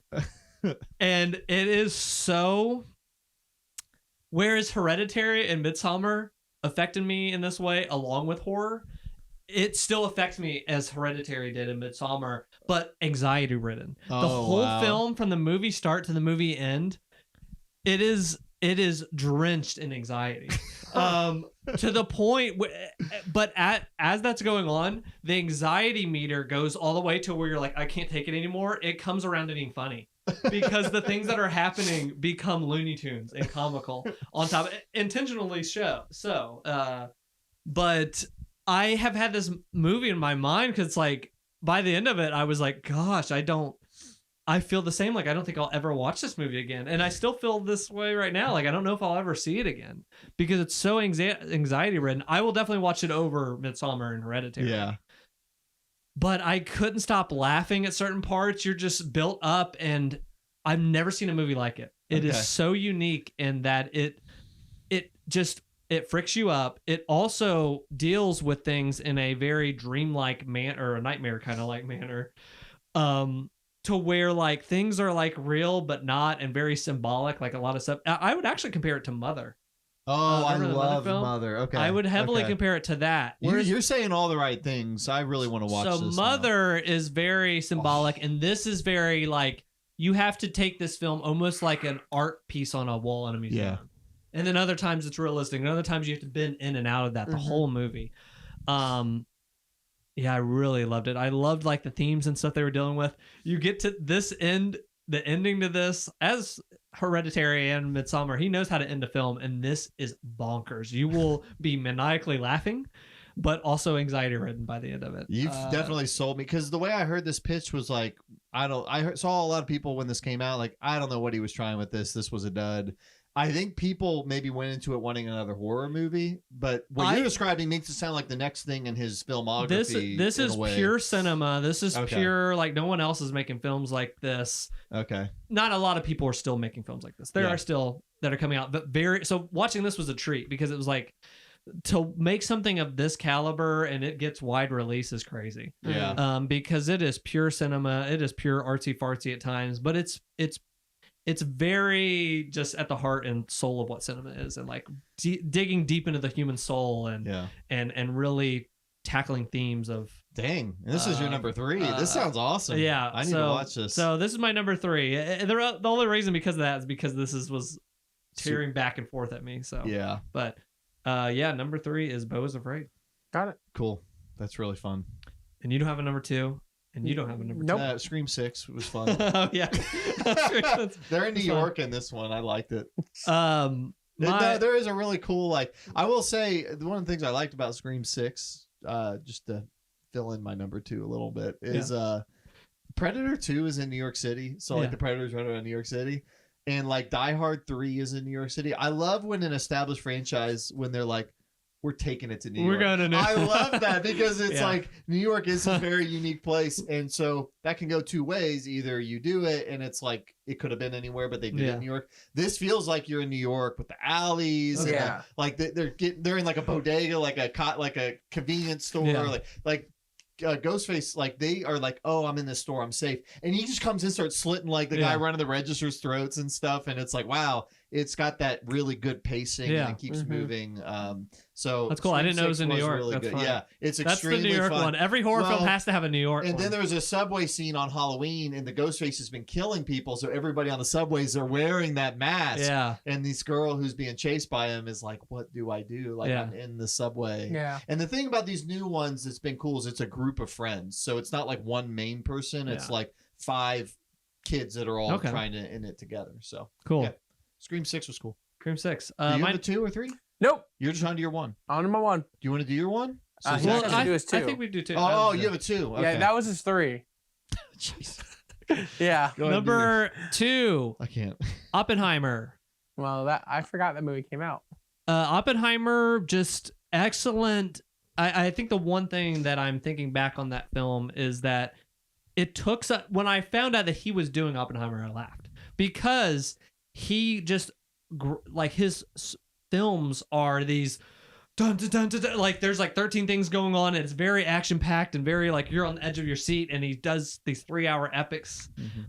And when I found he's doing Oppenheimer, I was like, what's the story? Like, it's going to be him learning how they're going to learn how to make this bomb. Yeah. Like, how is that? Whatever. So you get that format with people just talking, and it's like it's building up, and it's all of these like orchestra and stuff, and it still has that same effect with people talking. It shouldn't have worked, but it worked for me. Like, it's so funny that it worked, and in the end, I was gripped, from the beginning to the end, and loved what they did with it. I was just amazed by all that stuff. So very good film from Nolan. Thank you, Oppenheimer. Where did you say this one wound up ranking for you with him in terms of like? Oh, all of them? Yeah, with his movies. Is this kind of up there? Yeah, I think it's very, very good. I'd put it above Tenet. I'd put it above. I'm trying to think what else. Like, it's not my favorite, but you said you liked it better than Inception too, right? I think so. Yeah. Yeah. Yeah. That's cool. That's cool. Yeah. Did you see Oppenheimer? Nope. I had tickets to see it, and I was late from coming back from my work trip, that's right. So I missed it. Almost all. That probably, if I had seen that, I probably would have been closer to having a top 3. Maybe I'll watch it. It would have filled out I'll make that my number 3. You didn't watch it, did you? No, I trust you. I trust you. That's how ranking. As we get busier, I'll trust you. I think that's my number 2. We're gonna start choosing what other people do. Like, I didn't play games this year. I trust you. Time for our number 1s. And we already know. You already said your number 1, right? No, I didn't. No, you didn't. Oh, I thought you said. When did I say my number 1? Why I thought it was Scream 6. Is it not? That's number 2. Dang it, dude. Okay. Oh, I have a very clear number 1. Okay, go ahead. My number 1 is Killers of the Flower Moon. And I'll join with you. That was mine. That movie is an absolute masterpiece. I think it might be my favorite Scorsese movie. Oh, really? Yeah, it was very good. Yeah. I loved it. We talked about it on the podcast. We did, yeah. So you're familiar with it. It is just, you said kind of pure, Beau is Afraid is like pure cinema. That's how I felt about this movie. it's one of the masters of his craft, telling a story that's kind of rooted in history, but in a way that you can only do with movies. Yeah. And it's an odyssey. It really is like an odyssey. Like I feel like this movie takes you through 20 years, even if it doesn't probably go quite that long. Yeah. It takes you through, it picks up with these characters at like a pivotal moment in their life, and you move through and you just see the society around them and the decay of it. Parts of it reminded me of like Red Dead Redemption in a weird way. Yeah. It's a different story, but just like how tangible that setting was. And you really felt like you're there, and you're there with these people and what they're going through. And the girl, the lady, Lily Gladstone, I think is her name, who plays the wife of Leo, phenomenal performance. One of the best, great performances, capturing, riveting kind of performances. And she doesn't even have a lot of lines. She just owns the screen when she's on there. And yeah, it was a movie that kept me guessing. I knew nothing about it when I got there. When you asked if we wanted to go see this, you texted Killers of the Flower. I read it as you want to go see the Killers and the Flower Moon. I thought it was like the Killers, the band. So I was like, opening for him as the Flower Moon. I thought I was going to see the Killers, like the band. Absolutely, I would have been sign me up. Like a week out, I'm like, when are we going to see the Killers? She's like, what are you talking about? I was like, well, Zach got us tickets for the Killers. She's like, that's a movie. You know what? Even more. I didn't know anything about this. You know what? Even more confusing than that is Frick. Who's the guy who did? I forgot the director's name. David Fincher. Yeah. Also put out a movie called The Killer. That around the same time. Yeah, around the same time. So you were really going to be. But go ahead. You said it's your number one also. Yeah, number one. Same thing that you just said. You pretty much wrapped it up on that. So just a beautiful movie. Yeah. Beautiful movie. It's one of those ones. It was 3 hours long and it didn't feel 3 hours. It didn't take a piece of your soul. It didn't. Yeah. In fact, I kind of was like towards the end of it, I was like, I think they're wrapping it up, and I kind of don't want this to end. Like, I'm loving this world. I felt like some of the stuff, like the trial, towards the end of the movie, I felt like they could have let it breathe a little more. I felt like they kind of were in a hurry to wrap it up, not in a bad way, but just I could tell, and it just was that riveting. So yeah. John Wick 4 did not need to be as long as it was. If that movie was 2 hours, it probably would have been on my list, because there's a top 3 movie in there. It needed an editor that actually had a quota. Like, it needed somebody saying, we don't need all of this. And maybe they embellished it a little bit because it's the last one. Mm-hmm. I think they'll do other stuff with it, but maybe this is like the original vision for it. So, yeah. My not game of the year. I'm sorry. I almost jumped a little bit too far. My movie of the year. We cannot figure out these rankings. No, it's the most casual thing in the world. It's Guardians of the Galaxy 3. It's a great movie. It's Disney and Marvel. They put out poop, and like since the Phase 3 thing has started. If Ant-Man's the bar's low. Like I'm just being honest. Like the bar is low. And here comes Guardians, and James Gunn, who has done great with everything he's touched lately, delivers another really good movie about a raccoon. Nonetheless, it's just about a raccoon too. It's done great with everything he's touched on the Marvel side of the house. Marvel side, yeah. Marvel side, yeah. Everything. I actually saw a connection to this movie today. Oh yeah. One of the extras in my movie was an extra in Guardians of the Galaxy 3. Well, look at that. So, if you like Guardians of the Galaxy 3, check out my movie. You don't like Choke. The same actors are involved. Yeah, it's good. I just Chris Pratt. I don't watch a ton of movies, and I don't. Chris Pratt may or may not be in the film. Okay, that'd be wild. So. I'm gonna ask you guys though. As far as new movies, it was light. Guess how many movies I watched this year? 73. I watched like 26, 27. I forget the number exactly. Okay. How many did you watch? Well, you had like the Bondathon. How many do you think? 73. I think like 40. I watched 32 movies. Oh wow, I was way over. Yeah, you beat me on that then. Because the Bondathon. Next year, your goal is a movie a week. I would like to do that. I actually would like to be up more in the 50s. I'm going to probably shift next year more into movies than I did like games and TV shows. No. I've got so much. Oh, then you got to watch The Bear. Crank movies out. You need to watch The Bear before movies the are year's faster over. than TV shows and games. Yes, you can beat them. So you better watch The Bear. I beat a lot of movies this year. Well, you have to see the credits. Hey, Ari Aster movies, you beat those. Yeah, that is. I've completed the filmography. Of that. All right. Now the moment you've been waiting for patiently. Games of the year. We are the official Jeff Keighley replacements for Game of the Year. Our rankings are more important than his. Yeah. So, I hope wrap it up. Yeah, it's flashing on the screen in front of us. Honorable mentions. Okay. I think we all have a top 3 here. Yeah. normally in years past, most of our top 3s are normally pretty much the same. I think there was a year Elden Ring was all 3 of ours. Do you know what's weird? We were talking about like what deserves ranking. I almost didn't have a 3. I almost only had 2 this year. That would have been stupid. Actually, no, it would have fit the theme. I don't think we'll ever have a year where Travis at first only had a 3rd and not a 2nd place. I mean, that is honestly that's a rarity. That's honestly, I'm impressed. Honorable. If you could see my notes right now. Honorable mention for me. I have to say 2, and the only reason I have to say 2 is because Harry Potter, the Hogwarts Legacy game, is phenomenal. It's a great game. I got screwed on it when I got 20-ish hours in, and I had a glitch that deleted my save file. Oh yeah, I forgot that happened. So I've been living vicariously through my wife, who's been playing it. Yeah.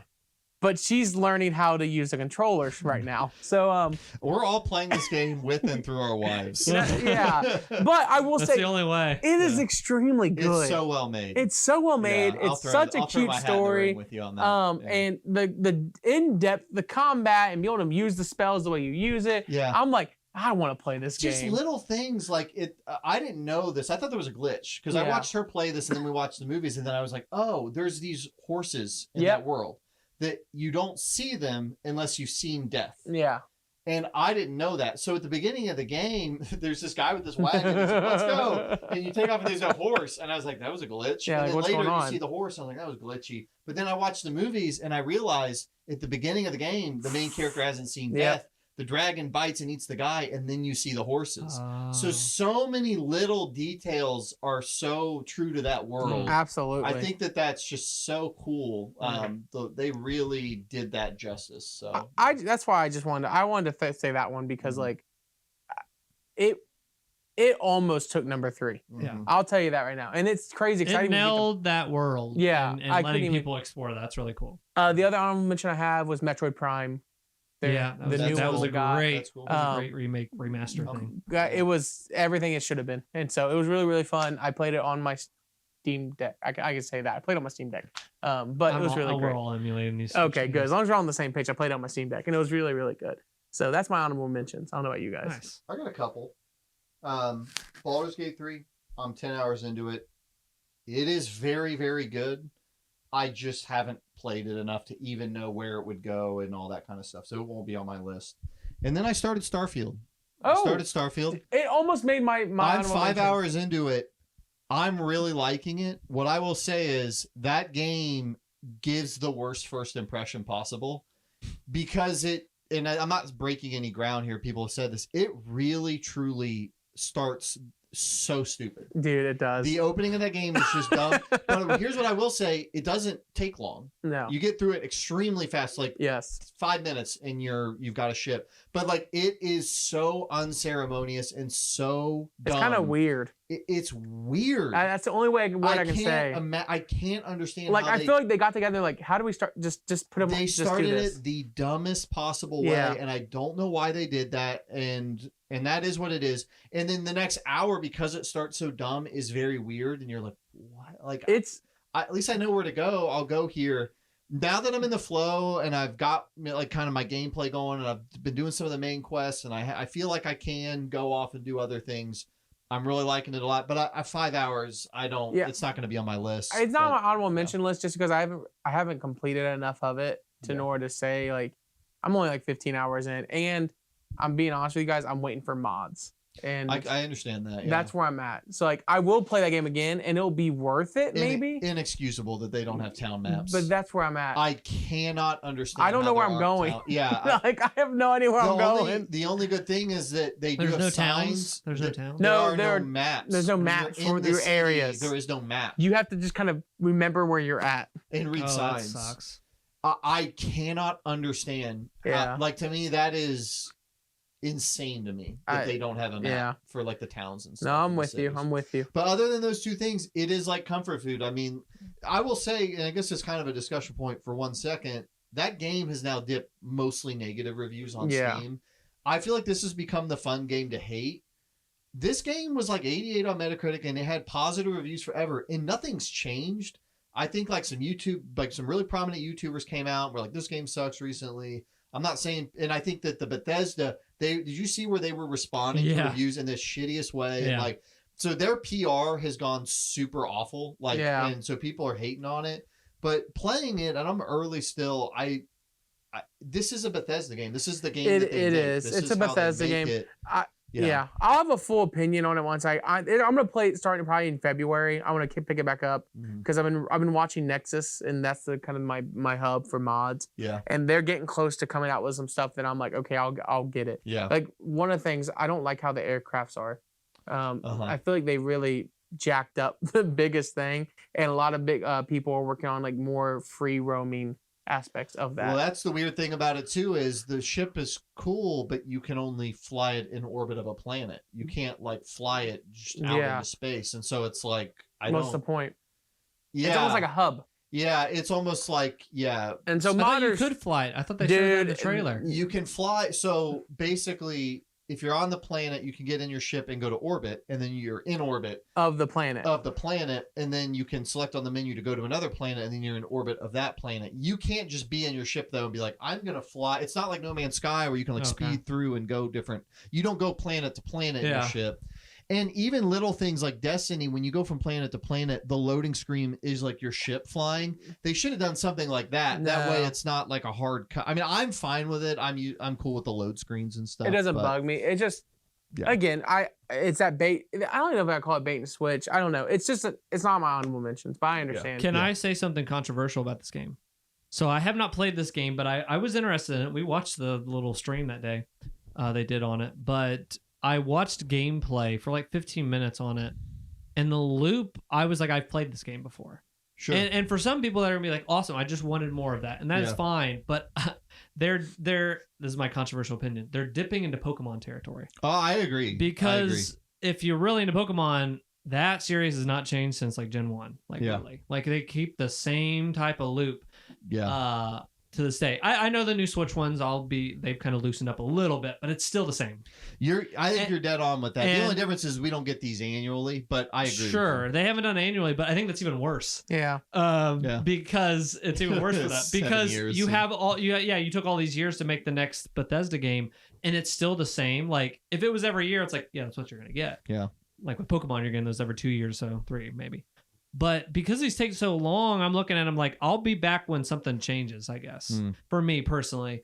I don't know, when I think back on Oblivion. Now, Morrowind and Oblivion are kind of close, but Oblivion was kind of a leap. It was kind of a leap with physics and all this other stuff that they were doing at the time. And I loved Oblivion. And that was like a new experience. And I feel like this game still has a lot of DNA strands from that kind of loop. And I'm ready to play, like, blow me away again.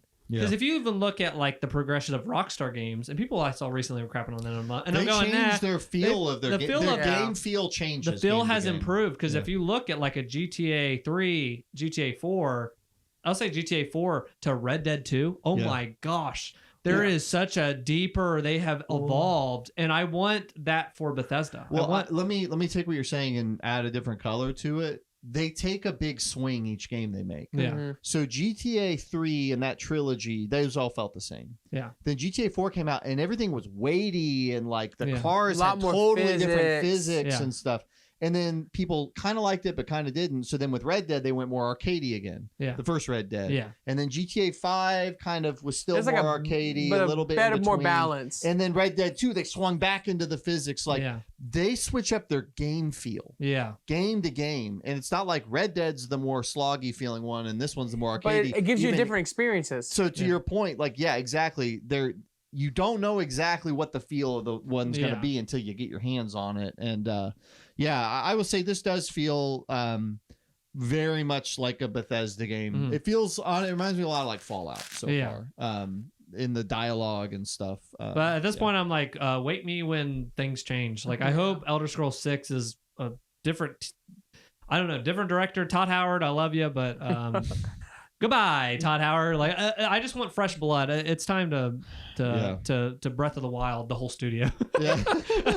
not even the game, because all the games are very similar DNA strands. Like a Fallout and a Skyrim are close to. It's they're just different worlds, and it's like that's their thing, is we just do it in a different world. Yeah, I want a Breath of the Wild of the whole studio. Any honorable mentions for you?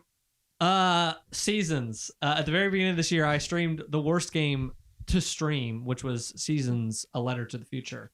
It's about like the world is ending, or this town is going to be underwater soon, and this girl is like kind of documenting this world before it changes.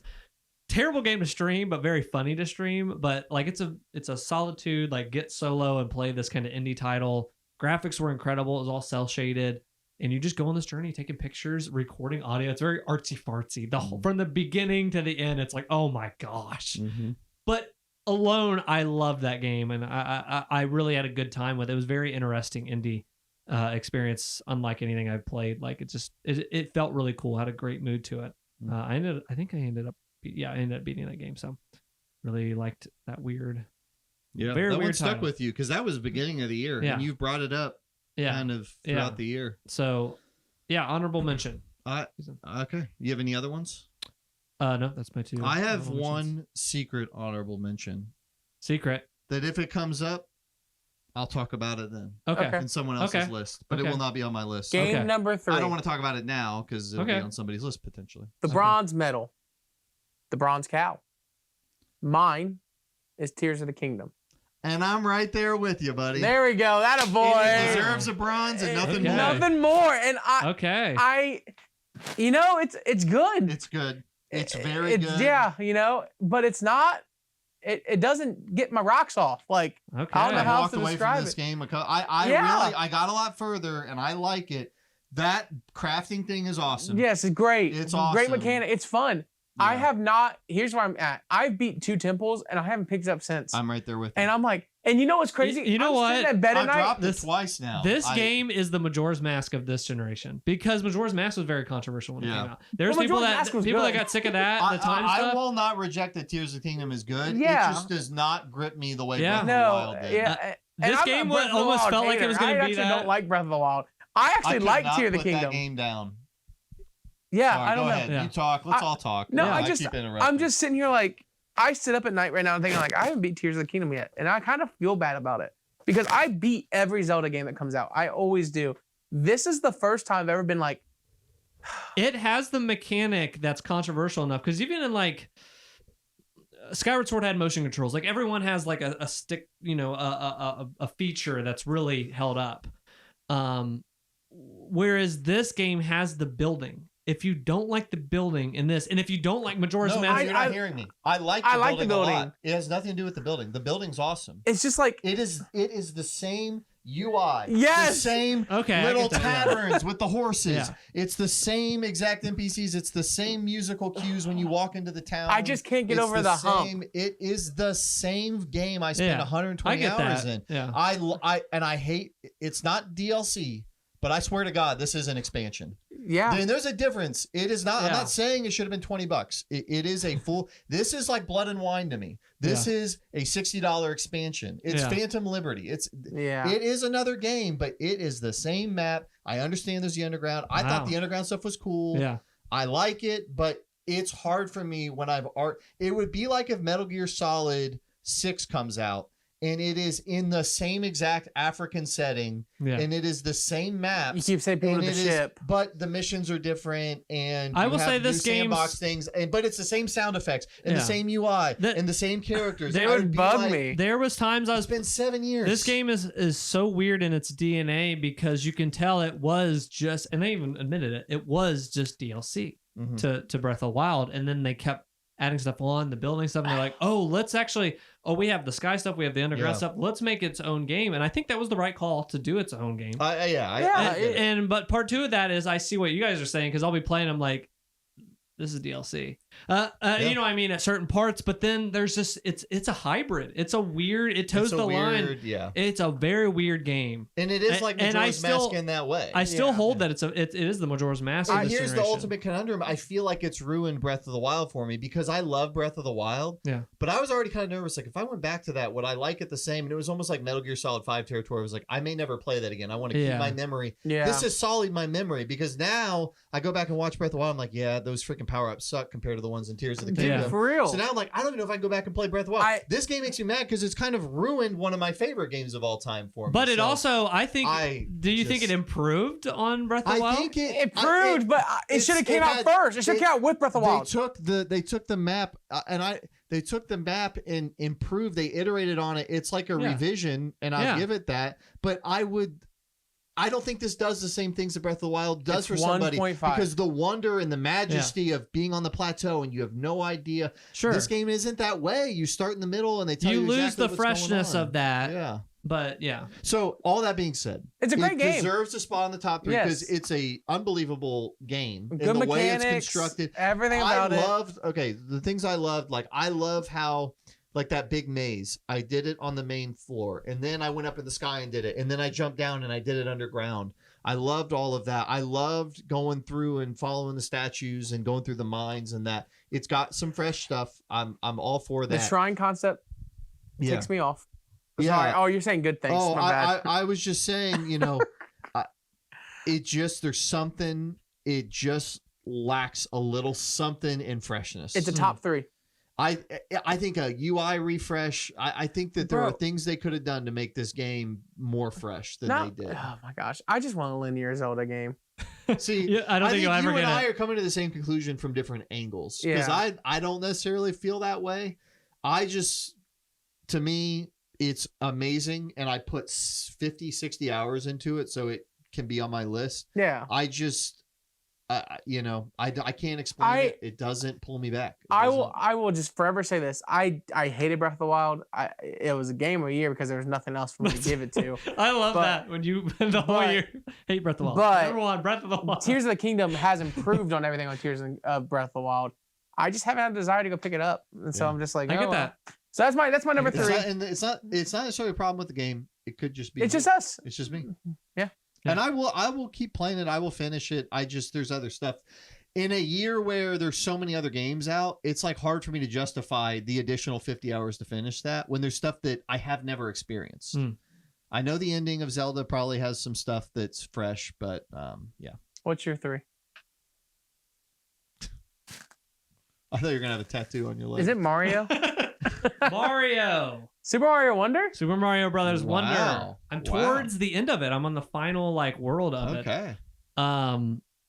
I've always loved these kind of co-op Mario games, these 2D ones, but they started getting stale, started getting like whatever, and they come out with Mario Wonder. They kick freaking Charles Martinet. Sorry, rest in peace. Even though you're not dead, they kicked him out. He's no longer. I did finally hear. I keep making fun of Kenny came over and played the other day, and I was like, you know what? The new voice actor is fine, but in this Wonder is his first game, voicing. Because Mario Brothers Wonder, he says wonderful sometimes, but the old way it's like wonderful or something. Yeah. This guy's like wonderful, and I'm like, yeah, that's an imposter. We have an imposter, and I was like, that sucks. But everything else, isn't the right guy. Not the right guy. But everything else has been fine that he's voiced in the game. But I'm pretty far in the game. It has a great gameplay loop versus the other ones where you'll do like a big level thing and then it'll open up like, hey, you want to try this? One's called break time levels. And they're like little tiny mini game kind of things. Like they use one concept. There's badges that give you different powers and you get to choose going in the level. Like, do you want to like have a hat? Your hat's like kind of a glider. Do you want to like jump higher? You want to run faster? Oh, this will help you if you get in like lava. This will kick you out. At one point. All that stuff I'm really loving and I'm really far into it. And it has a better gameplay loop than any of the 2D ones because you get to go those little tiny levels and feel like you're accomplishing stuff. And then you go into a longer level and it takes you a couple, tries to beat it or get all the stuff in it. So really enjoy that. It has so much heart to it. There's soul. There's like animations where you go in a pipe, his hat like kind of floats down. He reaches out Looney Tunes and grabs it. The animations are beautiful, beautiful game. But yeah, I really freaking I started out like, oh, this is another Mario game, and then now I'm farther. I'm like, this is a really, really good game. Makes you wonder. Makes you wonder. That's good. That's cool. Really cool. I'm glad. I've been debating if I should pick this up because I've had fun playing it co-op, but like when there's 4 people on the screen. Gosh, bro. I know you like them co-op, and I have fun. It is overload. I can't even. My eyes started watering. I can't even engage with what are we doing. I couldn't even tell you what we're doing. I felt so overstimulated. Grabbing the seed or doing it. I kept dying. I'm just trying to keep on the screen. Yeah, dude. So I feel like I don't really have a feel for all of what that game's doing. It's fun, but it's like fun. I think you like the chaos. I could almost just like the chaos. And like I like the chaos, and then one of us is a ghost and coming back and just like off. And I will say they did something weird, like they follow one person, and I don't think they did that in the other ones. Where that can cause problems. I don't think that was that way, and even I was getting pretty lost. I was literally just trying to stay with. I was cracking up. I went back to because we were trying like to get this coin, and it was when all the things were spinning. Like dude, this, and we kept dying every 2 seconds, and I did that one player in like 2 seconds, and I was like, oh no, actually it did take me a little bit harder. It took me a little bit, and I was like, gosh, how did we all try to do this? But dude, no way. Yeah, that no, I really like it. Has a lot of heart and soul to it. Music's great, and every level when you get a wonder flower or whatever, you find the wonder flower. It's somewhere in the level. When you do, it changes the level in a new way. Those stay fresh. Those stay fresh throughout. I'm doing wacky stuff. There was one I did, and they just started doing a quiz show on me. Like, you don't know what you're gonna get when you hit it. That's cool. That is like a freshness. So it's like, this is, I think, arguably in the top 3 of these 2D Mario games ever, because it's so fresh, it's so new, and people want to say it's the best. Like, it really has such a great gameplay loop, and even all the way back to the OG I think so. That's Super Mario Brothers 3 is like my favorite 2D one, but I was playing this one going like, it looks better. It's doing all this stuff that's fresh. Like, I don't know, it's fun. That's cool. Silver medal time. Silver medal. I need to go last for this one. Okay. I'll get started. I'm always starting. My silver medal is Spider-Man 2. Yuri, which is absolutely a shame. Wow, not your gold, man. He didn't win.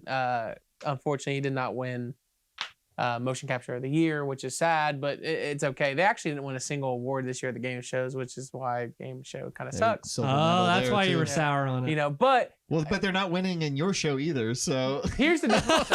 Wait a minute. But they didn't win anything. It sucks because they didn't give me any awards, but I'm giving them runner-up. Yeah, whatever. But I will say, Spider-Man 1, what I thought was like such a cool concept. Spider-Man 2, they made everything faster and better and more expanded. And yes, it's cost double the amount of money. $345 million. They better make second place. But that I can tell you that Lord of the Rings thing. Yeah, $1 billion. Oh, it's a 75 on I sit here to this day telling you, like, if you have any ounce of like, I love Spider-Man, you have to play this game.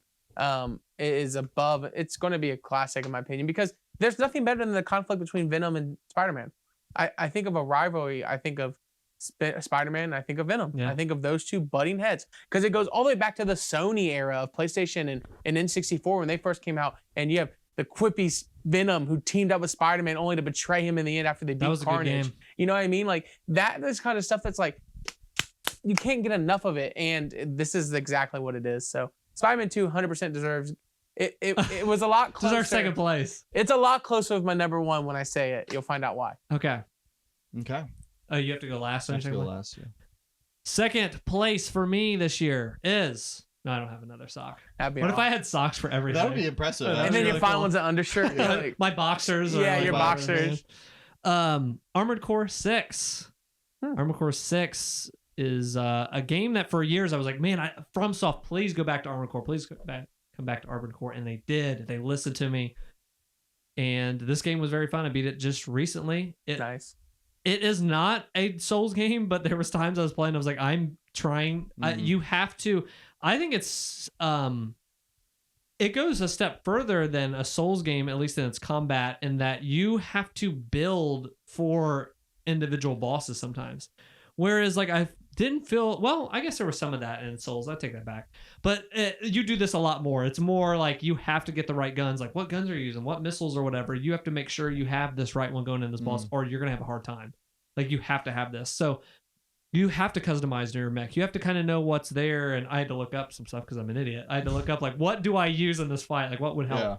So I did that too. But it was fun in that way of like getting used to like, okay, I have to only use shotguns here. I have to really stay my distance here. I'm gonna die really quick, and getting used to the rhythms of the boss fight. But there was some freaking sweaty moments like throughout these boss fights. Like, oh my gosh, and getting to like 1 HP and you're like at 1 HP, and I have a power up that when I got hit when I was gonna die and I was out of like my that thing's packs, a lifesaver. It will give you 1 HP with a shield for a little bit, and like multiple times I had that and got that last little bit, and that's what saved me. And I really thought I was about to die, and I was like, I was even screaming at one time. I was like, dang it, and I was like, oh, I won. Like I thought I lost, but it was I finally beat him. But excellent game, looks beautiful, even though like it wasn't $300 million injected into the budget. But I really freaking loved the action and fast pace, and it was just really fun to play throughout. Well, you've activated my trap. You've activated my trap. My secret honorable mention. There it is.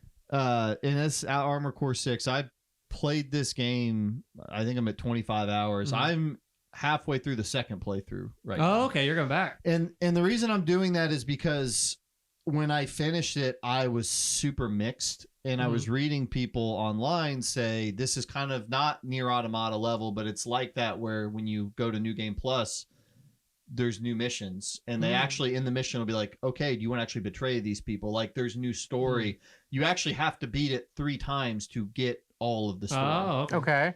And something that was really bothering me throughout this game, I've been playing this game a ton lately, and why I ultimately decided on not putting it in my list is there's just something off with this game, with this world, and with these characters, and with this story.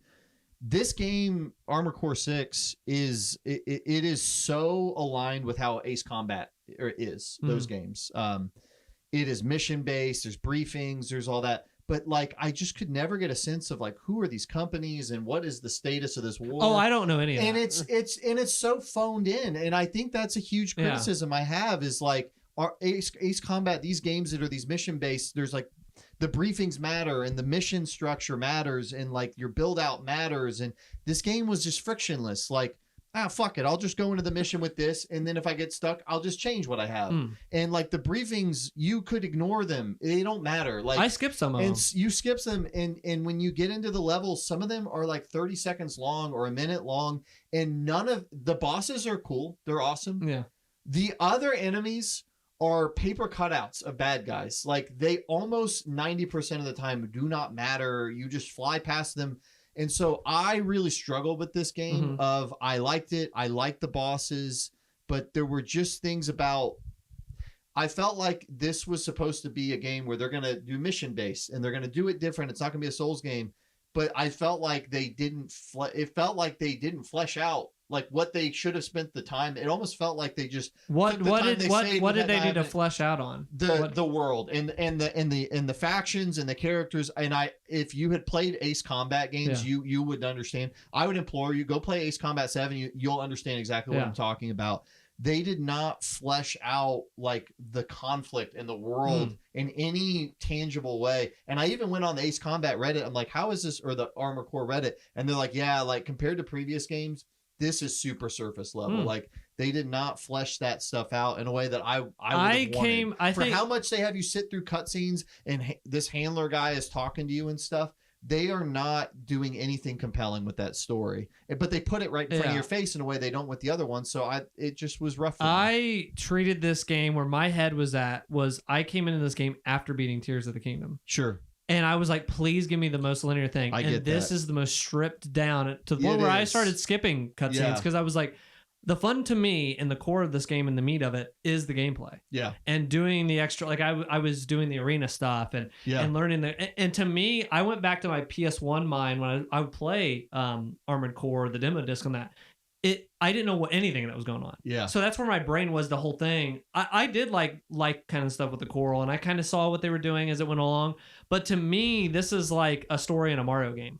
I couldn't tell you what happened in the story and in the Mario games. I'm not playing for that. I'm playing for the gameplay. And that's how I feel about Armored Core 6. It was last on my list, and the gameplay being so fun, I'm having a ball. And to me, totally I'm in that makes world sense. Of that. And I don't want to detract from that. All I would say is this game, I'm not even trying to hype it. This is literally an Ace Combat game. Yeah. The UI, you know, the guy says, buddy, your rival in this game. Yeah. Rusty. There's a rival in Ace Combat who every time, hey buddy, like Ace Combat this is trying to be an Ace Combat. Okay. That is the genre. This to me feels like, you know how other people try to make From Software games and it's like less than? Yeah. This is From Software trying to make an Ace Combat game. Is how I feel. And Yeah. it feels less than. It feels like whoever, you know, like the Surge, when they try to make a Souls game. That's what this feels like, but them trying to make an Ace Combat game. And so that's why I really struggled with that part of it. But I am with you. The gameplay is very fun. The mech tweaking and building was really cool. Having dual Gatling guns and the songbirds. And it feels great. It feels great. Each mod you do, and it's like, hey, this is going to be heavier. This is going to be whatever. Yeah. You could feel that when you play. Yeah. You can feel the way. You can feel it's like, oh, shoot, I'm getting too heavy. Or absolutely. I have to lighten up. I have to be weaker so I can lighten up and move more. So, yeah. Armored Core 6, and that activated your trap card. It did. But I totally think it's worthy of being on your list and all that. I just... It really was hard. I struggled this year a lot because I don't want to just put things on my 3. It's hard to be like, I feel like that might have been a 7 out of 10 game. Like, I don't want to put it on my 3 like that, but that's how I feel about Ace Combat 6 legitimately. So I played it a lot, and I'm going to keep playing it to get through the thing. I just have felt more of a struggle this year, where normally there's like, I had probably 3 9s out of 10. I had a hard time this year. I really debated, do I make Ace Combat my 3? And I was like, I'm not going to, because in an amazing year, I don't think Armored Core 6 would have made my top 3. Yeah. At all. But I actually, I made a movie this year, so I didn't get to play a ton. So that kind of took a chunk of my year. But the other part was I saw a lot of people, and I think I agree with people, even though I don't personally feel this way, but people were like, 2023 was an amazing year for games. And I think it was.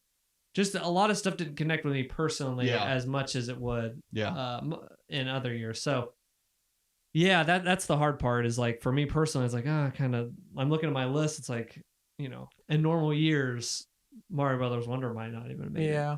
It's been an interesting year. Yeah. Well, and some of the things that probably would have been easy to make the list were just so daunting, like Baldur's Gate, that I'm like, when am I going to start that? You know what I mean? You know, but I get that. So I want to be clear though, don't want to detract from that's on your list and I like that game. I just, it's difficult. You need to play Ace Combat 7 because then I'll hate Armored Core 6. It sounds because Ace Combat. Why would I ever play it? Number one, you'll understand what I'm talking about. But number 2, with Ace Combat, you start as like a dog and you work your way up. And by the end of those games, I'll beat it. I'll beat it and go. They copied Armored Core 6. By the end of those games, you're Pilot Jesus, and there's like Latin chanting in the background, and you're flying all over the place, and you're like taking out gods and planes and stuff, and it's like Metal Gear Solid. Zeus down. It is StarCraft. Yeah. You got my Zeus on my 6. All right. My number 2. Okay, I needed to go last. Okay. All right, go ahead. Okay. Is this your number 1? No, this is number 2. Oh, that was a secret honorable. That was his honorable mention. But it's not my number 2. He laid his trap card in the very beginning. This year is fricked. Go ahead. Yeah, my number 2 game is Alan Wake 2. Surprising. You surprised me. And my number 1 game is Alan Wake 2. Oh my god! And I can do that. I quit, dude. And I can do that quit. because this is 2 games in 1. No, it is legitimately 2 games in 1. First of our kind. It is 2 campaigns that are 2 different protagonists, 2 different progressions, 2 different collectibles, 2 different sets of weapons, 2 different settings, and it is a survival horror game that took me 32 hours to beat. And one is called Initiation and one is called Return, and they are 2 different games that intermingle, and they are my number 2 and my number 1 games. That is a choice. Hey, you said you hated Breath of the Wild, and that was your number 1. And here's what I need you guys to know about Alan Wake 2, but it's going to be for your best because I'll take up my 2 and my 1 will be fast now. Okay. Because it'll be 1. Okay. Alan Wake 2 is a masterpiece. I finished it 2 nights ago.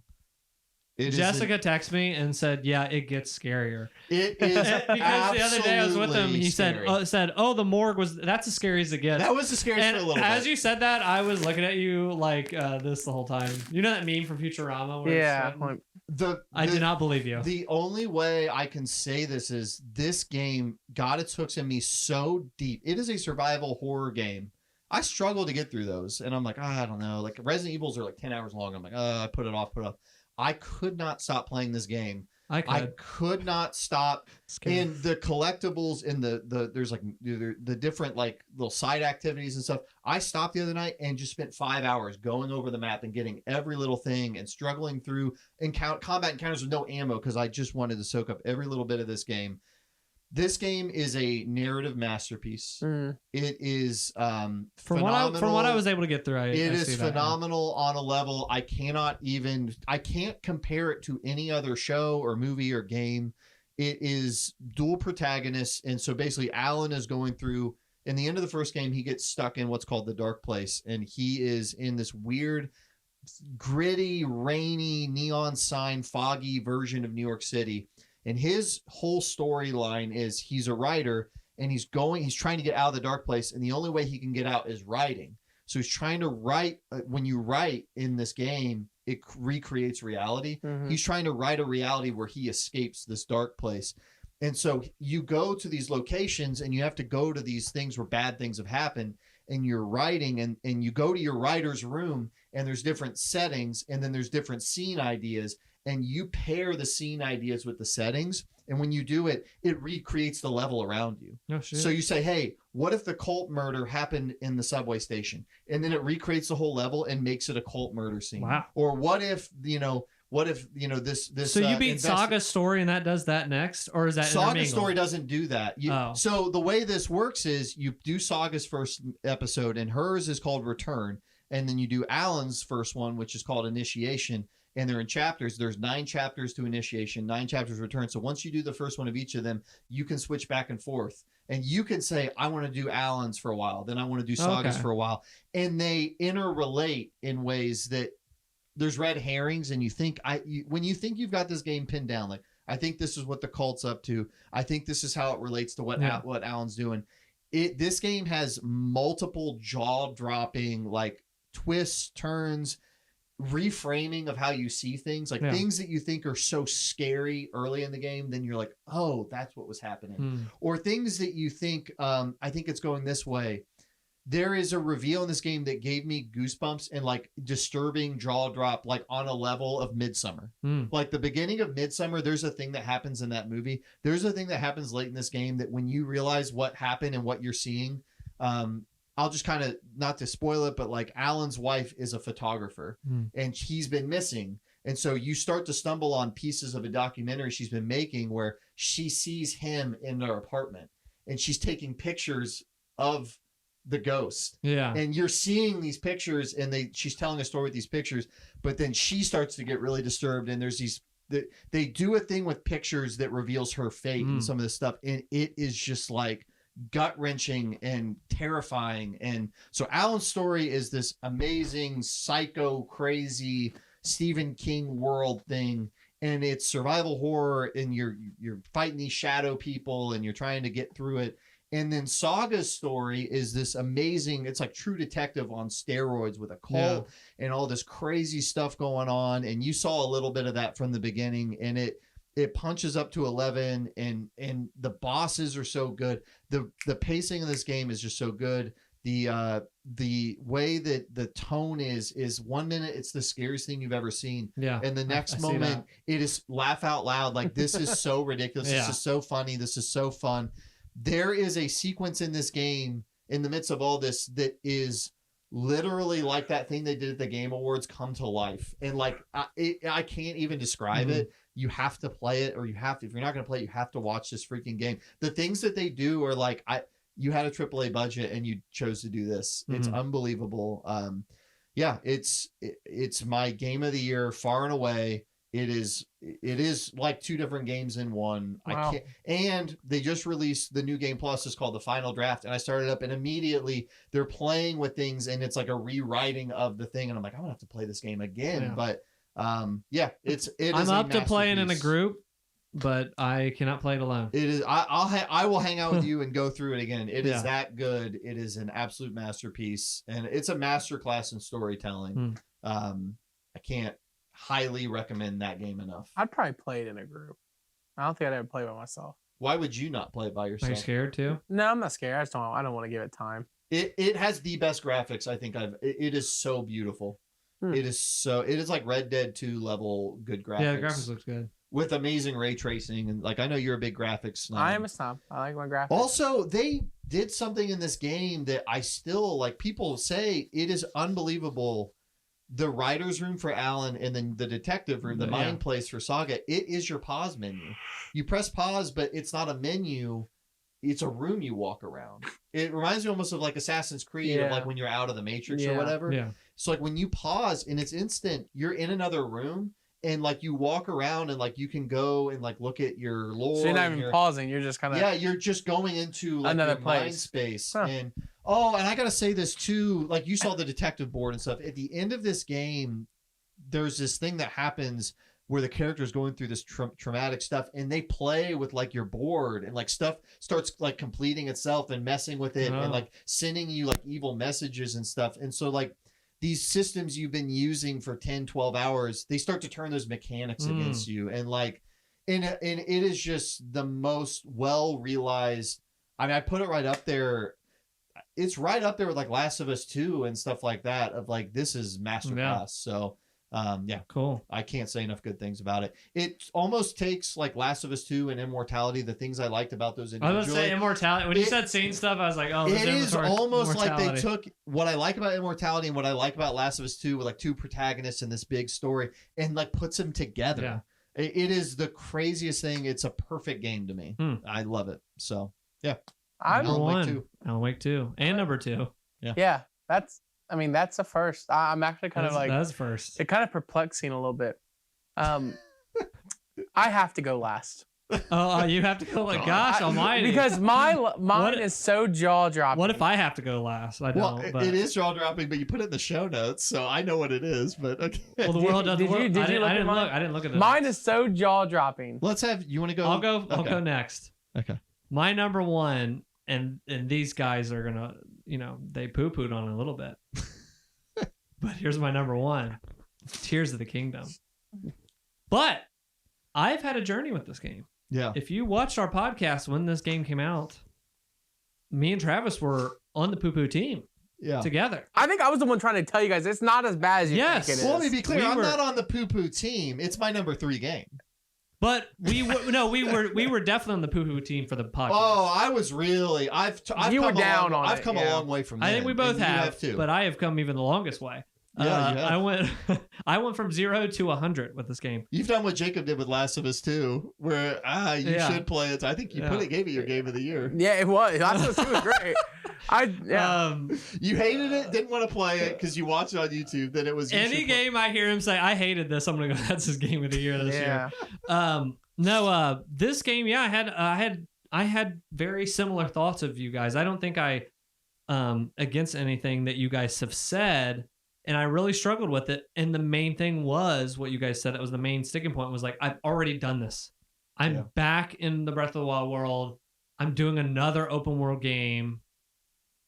And on top of that, you've given me this building thing. And sometimes I have to really sit and think. And at the beginning of this year, midway through, I could not think while I was. Yeah. The time I got to sit down, I was like, you want me to build a ship and like move it? Like, how am I going to do that? Like, yeah. But when I got time and gave it enough time, and I had to totally revert from the way I was playing it. I was trying to play it the same way I did Breath of the Wild. Well, duh, I'm going to have the same experience I had with Breath of the Wild. Yeah. So instead of looking at the shrines or whatever, it's like, I'm going to do the main stuff.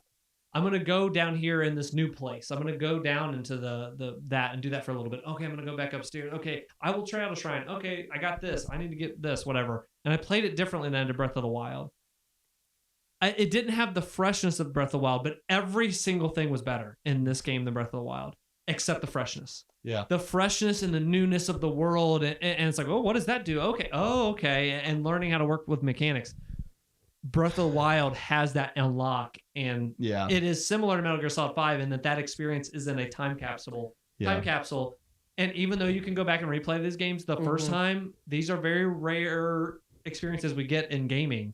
To where it's like that will never be happen again. Yeah. You can go back and play Ocarina, and you might not have the first time when you were a little kid, but those games are fun to like, revisit whatever, and I just beat the second time, well, whatever. To go back and to do Metal Gear and Breath of the Wild is like it would be a chore.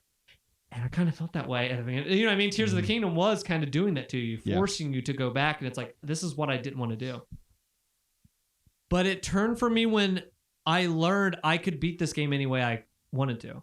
And really taking the time to build what I wanted to. And it's like, well, how do I do that? And laughing at myself because I did stuff the game's like, hey, if you can break it, break it. Yeah. And building stuff in shrines and cracking up because it's like, this is not how I'm supposed to do this. And I'm not supposed to be walking on this rail and putting this platform and breaking the game this way. Yeah. But it's like, that's how my brain works.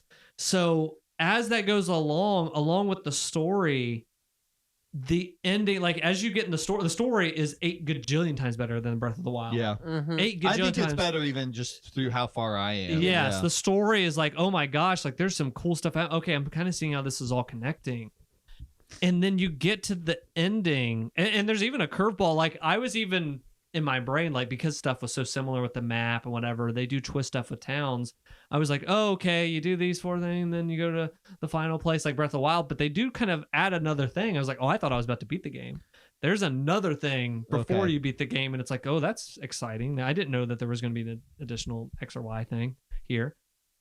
And I did that, and I was like, oh, okay. And then you get to the ending, and it is unbelievable. It is so good to the point where I've always held Twilight Princess as my favorite ending, but I beat this, and it's like, this is the best ending of any Zelda game. Can you describe without spoiler, like what about the ending characteristic? Why is it like is it redeeming? How grand scale it is? The grand scale.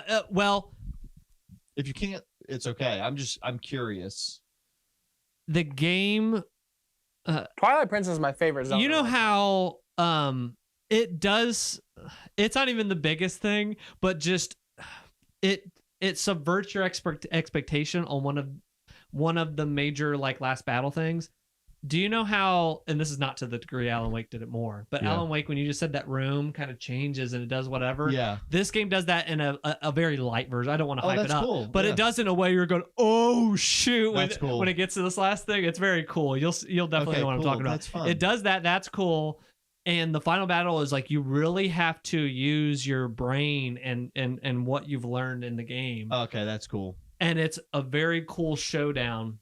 That's awesome. And then on top of that, there is you know how there's like, I don't want to say multiple versions of the final thing, but the ending thing that you do is like, damn, I've never seen that in any Zelda game. Like you're just goosebumps and you're watching this, and like I beat it, and it took me like 3 days. And I'm like, yeah, that's the best one, the best like ending. Like, and it felt so refreshing to have that, you know. Would you say this is your favorite Zelda game now? Favorite Zelda ending? And definitely this is up there in the top 5 for me. Like, I don't know where it's at. It needs a little more time, but did it go above Breath of the Wild? Yeah, it's above Breath of the Wild. Yeah, for sure. But it does everything better. Breath of the Wild, we were talking a couple of years ago. This is the greatest game of all time. Yes, I think this game breaks. Media cycles are freaking out. Local man. And this is I understand it. It's just and weird. I feel like I will always resent this game for basically cheaply taking Breath of the Wild's street cred. Yes. I will always be the guy saying, don't forget how we felt about Breath of the Wild at the time. Yes, and I'll never forget that. It is encapsulated that freshness. Twilight or Tears of the Kingdom does not have that. I know, yeah. It subverts expectations, it changes things, and it just builds on that and makes a better version of Breath of the Wild. That's cool. But I will say, like, it's funny, things go in cycles. If I could do something controversial, I would say it almost is similar to Ocarina of Time and Majora's Mask. Majora's Mask is worse than Ocarina of Time. Yeah. But Majora's Mask does a... Is it? This is like if Majora's Mask was on the same map as Ocarina of Time. Whereas... That's actually a good point. That's actually not a bad point. You have to think... Go ahead. You have to think that Ocarina of Time... Like, it is a classic 10 out of 10. It does this. And instead of Majora's Mask just having more Ocarina of Time and you just have bigger boss battles, whatever, it said, no, time, you just got to frick with time. And that turned people off and turned people on. Yeah. And I think that to it. And I think this does similar in the way that's like, I'm going back to the same world map. I hate that. And then part 2, there was people like me that hated the building thing. Yeah. And then finally came the full circle and went, no, this actually rules. So I feel similar to this as I did Majora's Mask. So. Well, I'm not disagreeing. I just think it's interesting. It is interesting. I don't think I can think of another time You know, another game that kind of does this is Diablo 2. It's like the only comparison I can think of. People say, oh, don't even play Diablo 1. Play Diablo 2. I started with Diablo 1. I played it a few years ago. I loved it. And 2 is just basically they made the stats more build-outable and they made it longer. So it's like people give Diablo 2 all the credit. But Diablo 1, like, when it came out, it was like 98 on Metacritic. Yeah. It was 10s on everything because nobody ever played something like it. But it just gets forgotten now. It's kind of like Destiny and Destiny 2. Like Destiny 2, like I feel like that's I've had people these sequels say that basically make the old one moot, but it doesn't. I've saw people online say, "Oh, just," and friends. I think it was friends that have said this too. Just skip Breath of the Wild, and I would only recommend Tears of the Game. And I'm not sure I'm there. I'm not sure I'm at that point. I've seen a lot of people say I'm not sure I'm at that point. No. But I think people say that because you have the same overworld, and it's like they do different things, and they there is differences to them, and like kind of, but not. I don't know. Depends if you want to waste time. I hate that my favorite game, one of my favorite games of all time, is now considered a waste of time because they made this other thing that's basically the same thing, but better. But better mechanic wise, better than what what you're doing. I'll never forgive them for not putting Breath this of on a Wild. new I think the main dungeons. I'll never forgive them for not putting this on a new map. The main dungeons are better. So 2016 be fricked up, man. So yeah, that is Congrats to Tears of the Kingdom. Congrats. Tears of the There's Kingdom. his roses. There's his gold. I mean, I would say is it going to be the only game that's on all three of our lists? I think so. Yeah. Well, hold on. Because I didn't have Wonder, I didn't have Ace Combat. Yeah, no, me neither. So for that point, I mean, it is the only game that's on all three lists. Yeah. Very interesting year. That was what a twist of a year. Yeah. Well, we're not done yet, Jacob. I have the ultimate. Oh, twist. I forgot. It is an interesting year.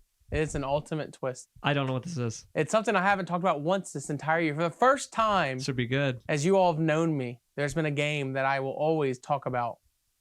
But for the first time this year, I haven't mentioned it once. Have you been playing it all year? I've been playing it the entire year. You have? Dead by Daylight. No. Has been my game of the year this year. Stop it. You've not been. I've put another 100 hours in this game. They added Chucky, which has been absolutely great experience. This isn't it yet. No, it's not. I was about to say, I was like, this came back again. I will never forget that this was your game of the decade, though. Dude, it is my game of the decade, I'm not saying it's wrong. No, from 2000. That is. I'm not got up and walked out on that. There's not a game from 2010 to 2020 that I'm just like, Dead by Daylight. Dead by Daylight is the only game I can say. No, for my game of the year is Baldur's Gate 3. Okay. Frick yeah, bro. Like, dude, at first when like everything was coming out, like, cause Spider-Man and Baldur's Gate, they both kind of came out at the same time. I picked Spider-Man first because I love Spider-Man. And Baldur's Gate, I knew was going to be a chore. And I hate to say that word because I knew that it's just going to take something that I have to give up. So I had to plan it around my work schedule to where I could play it during my work day because that's the only way I could get chunks. And of this your game. Pokemon that you were watching at the same it was the only way I could have got chunks of this game done. I am 60 hours into this game already, and I am not even close to being done with it. And here's the crappy part about it. It's not even crappy. I'm excited. I'm thinking through my second playthrough and my third playthrough of this game. That's how good this dang game is. It's got Mass Effect energy too. 100%. And companions. And I'm all like, I can have sex with an octopus and I can kick a squirrel. And I'm like, I can do whatever the frick I want by the roll of a dice. And I'm like, this game is a masterpiece. I mean, you had me at sex with an octopus. Dude, I can have sex with an octopus in the first 5 minutes of the game if I really want to try hard enough. Like, this is how good. I missed that part. Dude, maybe I need to check this game out again. I just cannot tell you how good this game is. It's giddy. I hate to compare it to Mass Effect, but in terms of the companionship, companion piece, they just did a great job, and everyone has their own story and has their own backstory.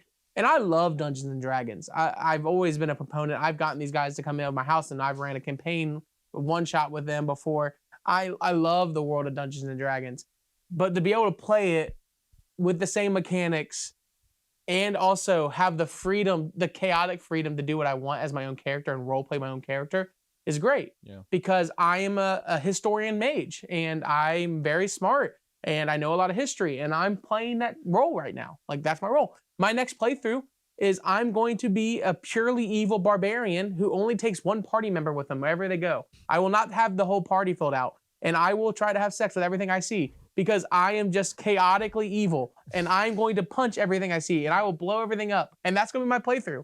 And then my third playthrough is going to be completely different than that. I'm going to put 400 plus hours into this game. I will tell you that right now because it's that good. It is shockingly like you really can do all of those things. You can. Yeah. And I think I want to restart. My biggest hang up and I quit on was that the combat, I was like, this is so boring, the combat and how slow it was. Yeah. Oh, dude. I think I want to do a story. The difficulty I chose was normal. I think if I do story, you should do story difficulty. I just want to check out the story. I don't think it's slow because I'm watching a monster like move forever and then like hit me, and then I have to wait, and then another monster like moves. Once you get out of the tutorial, I say it's not slow is it's so dense it's so hard. I quit on the beach. And you can't on the beach? Yeah. You didn't even get into the game. Yeah, I quit on the beach, yeah. Early. What? And just so you know where I'm at, I just now got to I've been doing a lot of I've been doing side stuff, 10 hours. I just got to where you got to kill the 3 leaders in the goblin camp. Yeah.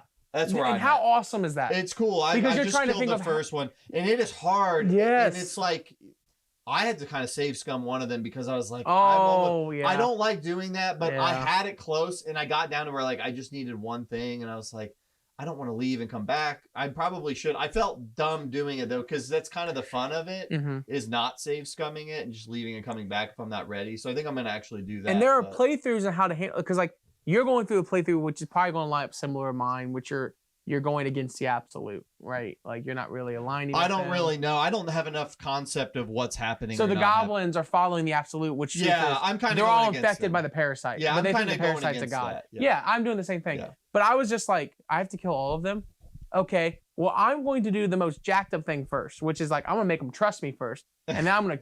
I started trying to go down that route, and she's like, "Well, show me where this camp is," and I was like, "Well, if I do that, will they go kill them?" So.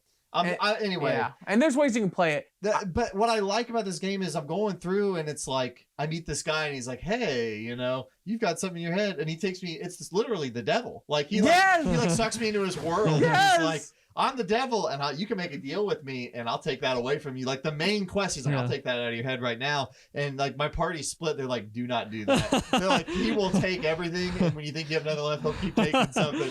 And then this other guy's like, you should do it. Let's see what happens. You should do it. There's such a twist about that too, dude. Yeah, and so I like that. Fun. Like, I will play it again. I'll play it again. Not you have to go do this. There are multiple people like, I'll take care of that problem for you. And it's like, well, which one do I do? How do I take care of this problem? And he's one of my playthroughs. My next playthrough, I'm literally going to accept this deal, and it's going to be me and this girl, and we are going to frick things up. Yeah, my only thing that I'm nervous about, and maybe you could tell me, is I only am taking the same 3 people with me everywhere. I just like using them, and the other people I don't find as interesting. I don't want to get into a position where this screws me, and like if I underdevelop some of the party, I'm so screwed. They automatically level up as you level up. So if worse comes to worse, I need to use them. I would just they would automatically. What I do every time I go to camp, I re-add a person to my party. Because you don't get an opinion change when you dismiss somebody. I didn't know that because I didn't know if they would disprove. No. You can always check their approval rating of you. Because I'm obviously trying to have sex with somebody right now, so I'm trying to get the approval rating up. Well, Shadowheart's already. Yeah, that's right, dude. Shadowheart. Hey, she told me, she's like, hey, next time we're in the camp when it's quiet, when it's just that's us two, let's find a place. All right, I didn't have to work very hard for that one. Hey, bro, hey, that's the first person I was like, I'm going after this one. Yeah. There's another one, this next playthrough that I'm like, I am going after you. But anyways, that's the part that I just love. It's like there's just so much choice. I'll give you my favorite moment. You guys don't have to do this. There was a goblin who wanted soup. And he was talking. I didn't know I could do this. I just tried it. I save scummed it, and I saved it. And I went to the kitchen, and I poisoned their soup, and he died. Didn't have to fight him. Oh, one of the leaders? Yep, didn't have to fight him. Ooh, I need to go look into that. And That's some Hitman stuff. And I was like, greatest game of the year. Okay, that's I had to do a stealth check, and I had to do a sleight of hand check, and I passed them both. I was like, 10 out of 10. Oh, that's cool. This game's amazing. Because that's something you can do in Dungeons & Dragons. You said this with Tears of the Kingdom, where you have to kick into a different part of your brain. I'm still approaching this game like, well, I got to start the combat, so I'll get in a good position, then I'll shoot. I think I need to get a little bit more in there with some of the dialogue stuff. And listen to what they're saying. Yeah. Also, break your party up. You got to change. Okay. Did you know you can do that? I learned that. Yeah. How I can have two people go over here. Yeah. And so you could start combat 2 different combat I had to sequences at do the this same for time. this girl. I got Astaria. Is that the guy? Yeah. I got him up on a perch, and like I kicked the combat off. I got my guy next to her, and then he has the bone chill thing where like they can't heal for a turn after I use it. So I was like, I'm gonna use Astaria, knock out half her health with like a dagger from far away or a bow, and then use that thing so that she can't heal. And then I put the other 2 over by the orb to kill it so it couldn't call reinforcements. So I've been doing a little bit of that kind of stuff. There is so many things, and here's the crazy thing. I'm 60 hours in, and I just got to Act 2. That's how I've heard. Well, yeah, I've heard that like Act 1 is like a whole game. I just took all this time in Act 1, and I was like, what am I doing? But there's a reason. It's that good. I don't know. I feel like I put 10 hours in, and I have not scratched the surface. How many party members do you have in your camp? I've got a whole freaking town, dude. Oh, you do? Dude, I have. Bro, my heart broke for one of these things. I have Astaria, I've got Shadowheart, and I've got the mage guy. You got the mage? Those are the 3, and he keeps wanting to consume magical items. He's an addict, bro. He has a problem. There's a guy. Yeah, I mean, I don't know if you care about spoiler or whatever. I mean, I'll play it. I'll play it again. But like, he's like, dude, I need to. Hey, he's like scratching himself. I'm like, you got any more magic items, man? And you get it in your party. I just got awarded something. He's like, hey, I could use this. I was like, I just got this reward for this quest. I was like, what? Like, his story is the funniest story. I'm like, he's an addict. Did you get a guy named Wim? I have him. I've got he's like the fencer. Yeah, I've got him. I just found out a little bit more. I've got the devil looking girl. I've got the orc looking girl. She's my favorite. I've got the guy that like can resurrect people. Like I got a bard guy or like. Did you get the dog? I got the dog. I got a bunch. Oh, you got Scratch. I've got my whole. I'm getting to the point where I'm like, I don't think I can. We can't handle any more people in this town. There becomes a later point in the time. Do you know how there's a food system? Oh, does it start to be a problem? Okay. Well, yeah, and like what's cool is so good. Imagine if when you go back to your ship in Mass Effect, like you go to bed and then like people come to you in the middle of the night, or like things happen, or like people get into fights on the ship. Like, there's like I come back to camp and I'm like, all right, ready to rest, and like 2 people are ready to kill each other. You're managing the camp. I'm like, hold on a second, what are we doing here? Oh gosh, you're like passing skill checks so people don't get killed and stuff like that. So I have my next. I'm not gonna take him. I could talk about this game because I'm gonna finish this game by the time the next. I'm gonna beat the main story by the time the next podcast rolls around. That's how much time I'm putting through in this game. But one of my next playthroughs is literally gonna be I'm gonna be that mage. I'm gonna be an addict, but I'm gonna be an addict with the slugs. Oh, every time I get a slug, I'm gonna pop them. I'm gonna keep popping slugs until something happens. I want to know what happens. The thing and I think I said this on the last podcast, was they don't play D&D really straight. They play it up. They play it funny and like whimsical, and that sells it so much 100%. Better. If it's like, well, then the dwarves down here, it's like put me to sleep. Like these guys are funny. They're hilarious. It's kind of like Witcher at times. And you can do whatever you want, and you get punished for it. Yeah. And I love that because I'm like, I want to steal this idol, and then the whole town wants to kill me. I'm like, all right, come kill me. The other thing I was going to say about combat though is, while it is slow, all of the encounters feel very handcrafted. Mm-hmm. So you don't like, oh, I got to fight these hyenas for the 8th time. Like when you go like from this town to this place, it's not like there's random mobs and you're constantly running into stuff. You'll be running and you'll run into bandits and you'll have dialogue with them and they'll have names and there will be like really interesting character quirks and you fight those bandits. Okay. And then you keep going and there's like a pack of hyenas that like they have a specific, they're set up in a certain way. So, like, while the combat is slow, it's always a unique challenge. It's never stock. Yeah, it has a technical element, which I like RTS games as it is. So that already just kind of gives me the advantage. But when you can, like, go at something and you're like, there's a tactical approach I have to do with this. Because you get advantages and disadvantages based on leveling in the map, based on whether or not they can see you, or if you cast fog, or whatever it is, you can create advantages in this game. I didn't even know, like, I don't know how in depth you have. Have you blown up like oil pits yet? Yeah, I knew that from Divinity Original Sin. Yeah, so like if you create oil spills, you can blow them up and hurt people.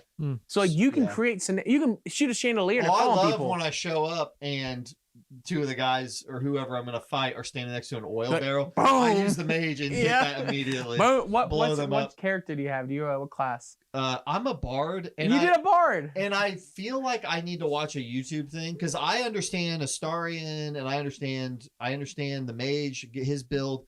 I don't understand how the bard stuff works. It is not making sense. The bard is I feel like I play the guitar and like you are you're the life of the party, but you're just average. Yeah, you are extremely average. And that's how I'm role playing him. Is he's a hype man. Like he is basically a dumb hype man. Like I'll show up and there'll be something going on, and I'll just jump in the middle of like, you can do it. Yeah, like, you'll play your little instrument. Yeah. You'll get people hyped up. Like I went to the goblin camp, and there was a guy like reading poetry to the goblins. They had captured him, and he was like, and then the goblins conquered everyone. Like they have him as a prisoner, and they're making him like hype them up. And like my guy showed up, and it was like Bard, join in. It's like yes, and then they did this, and I was just like doing that. Like, dude, bards are fun, but like they have in terms of combat, they're more spit. Yeah, he's doo doo. Like, yeah, dude. Like the battle starts, and I start playing the guitar, and like I can give one person a buff. It's like an inspiration. Like, you can inspire them by your melody. And then I just pull out my crossbow, and I feel like I should be a bard. Yeah, dude, the bard is fun. like the jester, but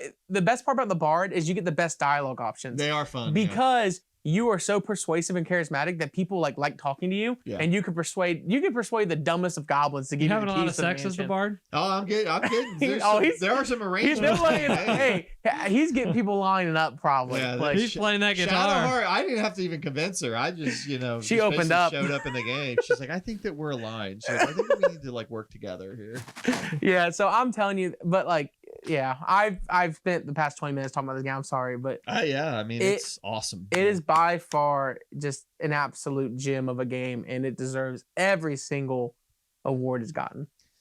Yeah, it's cool. I'm really happy to see, because I had Divinity Original Sin 2, and I mean they've been around forever, making these style games, but I'm just so happy that like they are truly their own independent, studio, and they have built up over time. Like it reminds me of Remedy with Alan Wake 2 of they've been making games, and this one's kind of good, but it's got these issues, but they've got this following that's been building with them, and they finally have like their masterpiece. So I think that's really cool, and they have broken through in a big way. And now I am just begging with God and everybody in the industry, whoever, give them Knights of the Old Republic. Oh gosh, dude. Give them Knights of the Old Republic, because that could be the thing that gets me back into Star Wars. Because Knights of the Old Republic is based on D&D. Yeah. And it's the same way that Baldur's Gate was, because Baldur's Gate was made by BioWare. It's played pretty much the same way. Baldur's Gate 1 and 2 was BioWare. And then they made KOTOR is on the Baldur's Gate engine. Where Insomniac will do the rest of the decade with Marvel, maybe. Larry. Maybe those guys are going to get only Star Wars properties. If Star Wars people, the people running that knew what they were doing, they would throw the IP and D&D. They've shown they can work within an IP. Like it's a slam dunk. It is. It's a slam dunk. Can I tell you now? Can you imagine you be your own Jedi and you make your own story with their decision making level? Like, dude, that'd be. And that's the thing though, is like,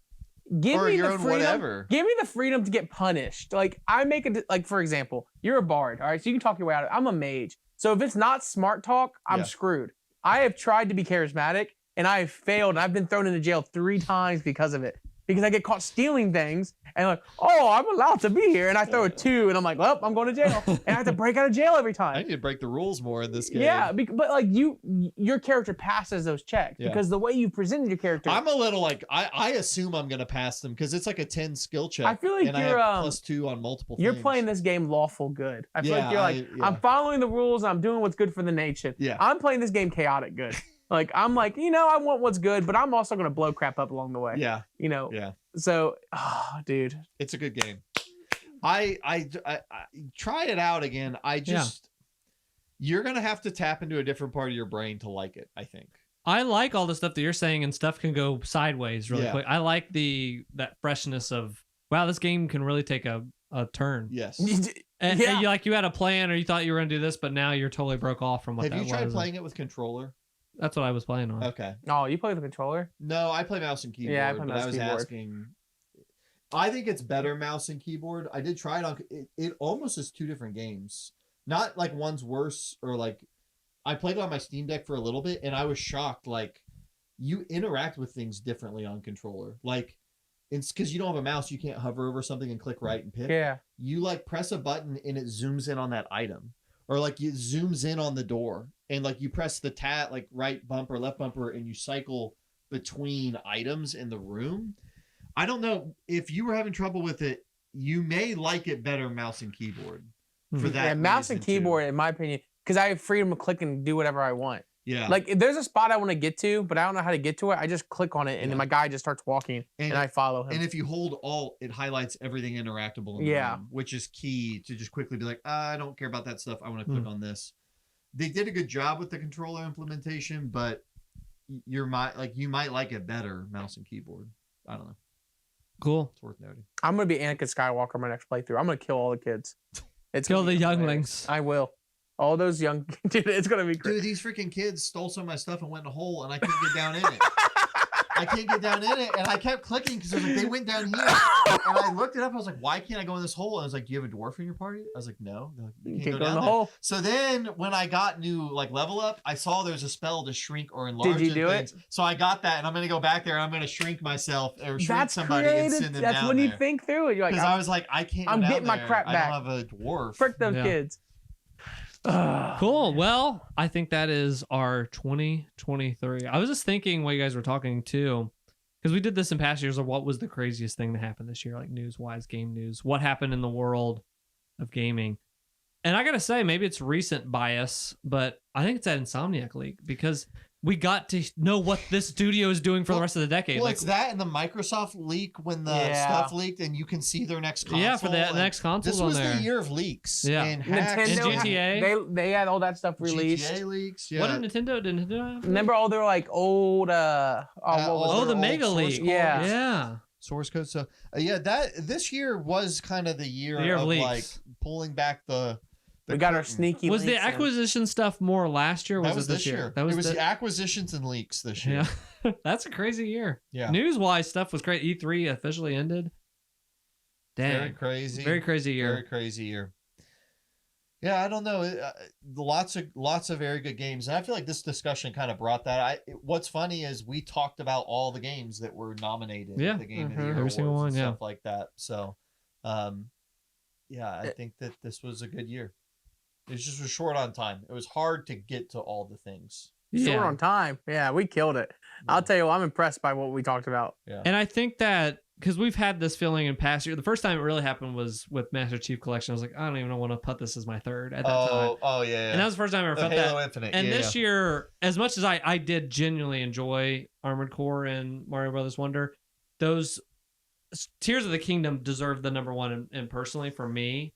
But those other two I loved, but they didn't like love. You know what I mean? Like they weren't like knocking it out of the park. Whereas in past years, it's like, oh, that definitely was my favorite. Oh, that was definitely my favorite. But I'm still going back to 2020 with Final Fantasy VII Remake, Last of Us 2, Ghost of Tsushima. Yeah. This year was great. I still think that might be. I'd have to go back and look. Final Fantasy VII. I mean, if you look at my freaking left, I lost my freaking mind, and that's a lot of the channel is me reviewing these action figures because and like Cyberpunk was 2020, also. Yeah, Cyberpunk. Yeah, 2020 was amazing. Cyberpunk was my second favorite game, and this was my number one was Remake. But I think that in recent years, the thing that's got me excited, all these games coming out, is Final Fantasy VII Remake. Mm-hmm. Obviously, I've dumped money into it, but. And I was seeing some discussion on Reset Era, and they were talking about, there was a thread saying, like, is Final Fantasy VII Rebirth, is that actually going to be Final Fantasy 17 or 16? And I hadn't thought about that way, because when I played 16, I was like, wow, 7 Remake was better. Yeah. And it's looking to be Rebirth's going to be even bigger, like the open world and all the stuff they're talking about, and like it's going to be a massive game. It's the new mainline, pretty much, at this point. And I was like, wow, I'm more excited for that than these mainline It's games. so funny you say that, because my little brother, we were trying to decide, my mom was trying to decide what to get him for Christmas and for like one of his gifts, and I knew he had been playing through Kingdom Hearts. He mentioned he had never played a Final Fantasy, and I was like, I bet he'd want one of those Final Fantasies. He's been playing games on PS4 with his wife, and I was like, get him Final Fantasy VII Remake. Yeah. He knows Cloud and those guys from Kingdom Hearts, but even if he didn't, like, that's the best one. Yeah. And this is 16 just came out. Like, 16 just came out. You asked me that. I just get him 7. Yeah. It's so good. 7's the best. You asked me the other day, you were like, is 7 Remake the best Final Fantasy to you now? And I was like, maybe. 10 has always been in my heart in the original 7, but I think this is better than the original 7. I might get I think 10 pitchforks out. I think 10's the only one that would ever give me a run for the money. Yes. 10 is great. 10 I have a lot of nostalgia for, and it really transformed my mind on gaming. Yeah. But I think if I didn't have that nostalgia, 7 Remake is the best Final Fantasy game ever made. I think I'm with you. The only thing about the original 7 is in its time, yes, it was shocking in a way that 7 Remake probably isn't shocking in its time. Yeah. But 7 Remake's a better game. Yes. It's a better game. Yeah. It's a better version of that story. Yes, absolutely. Through and through. It's the only way to play that story. Yeah. And I forgot how long it is. I booted it up and I loaded into my save for 42 hours. Mm-hmm. Yeah. And I have even more. I did 100% on all that stuff. Yeah, so I'm excited. Next year for me, it's kind of low. I even looked up because usually like we have like E3 or fake E3s. We've got, stuff getting announced throughout the year, and really I've only got 3 games on my freaking list. Yeah, of looking forward to. A lot there's so not far. I have 7 Rebirth. That's my number 1. That's in February. Yeah. I have the Paper Mario remake. Yep. That's my other one, and then freaking Plumbers Don't Wear Ties is getting the freaking oh man, there's really not a lot next year. And I looked on Google and I couldn't find anything that really that I wanted to add to the list. Next year is my year. I'm actually I only have those 2 backlog. Hey, I've heard that before. Hold on now, hold on. Guess how many games I beat this year? Oh, I'm sure you beat more than me. Oh yeah, I think 29. That's pretty good. A lot of backlog games. I think I beat a lot of Street Fighter games. I think I beat. hey, credits roll, credits roll, baby, credits roll. I beat 8 games this year. Well, total. Well, I am about to beat Mario Brothers. There'll be 9. But you made a movie. So I made that's the thing too. It's like I made a movie. So what's your most anticipated game of the year? Yeah, what are you guys looking forward to? What was your favorite games of the year? Movies, TV shows. Drop TV them in the comments below. Can you fill out his number 2? He didn't have a number 2 movie. No, I didn't have a number 2 movie. Yeah, I almost there. I thought you were gonna give Travis a movie to watch after he watches The Bear. Yeah, lots of stuff. I'm gonna watch Beau is Afraid. Hey, I didn't get to talk about it, but the game tour. Did I talk about it? No. Game tour. Save it to the end. I finally put the game tour out. What happened was, because I've been here for like 2 years, whatever, at my new house, but going on 3. I would get stuff set up and it's like, I want to add this, or I'm waiting for this action figure to come in. And that just kept happening for 2+ years. And I was like, this doesn't look good. I want this to be whatever. And I finally got to a point where I was like, okay, like I'm actually happy. I bought new display stands. You can see like on the PSP, that's a new display stand. Oh, wow. And I bought those for other ones for the Game Boys up top and the Game Boys over there on the other. Nice. And I ended up finishing. I got the 2DS XL. So now those are all the 3DS's models that came out. So yeah, finally got to the point where I was happy. And for 5+ hours, I talked through memories of getting these games and the experience of having this stuff and where stuff came from.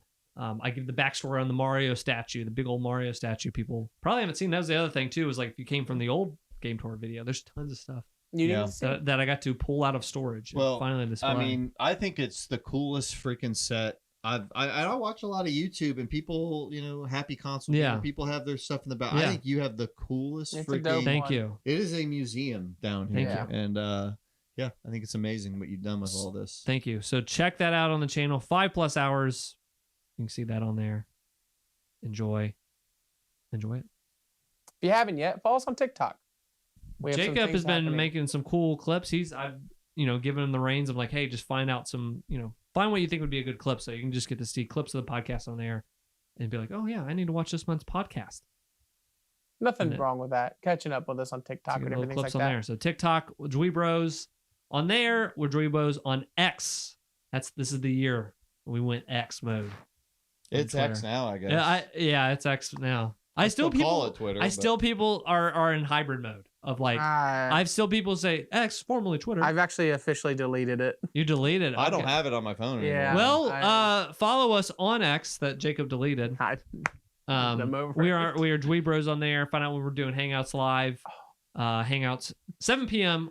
every Thursday when we're not at the end of the year and stuff gets crazy. But we'll be back next year on Hangouts streams. 2024, the new year, new us. New year, new us.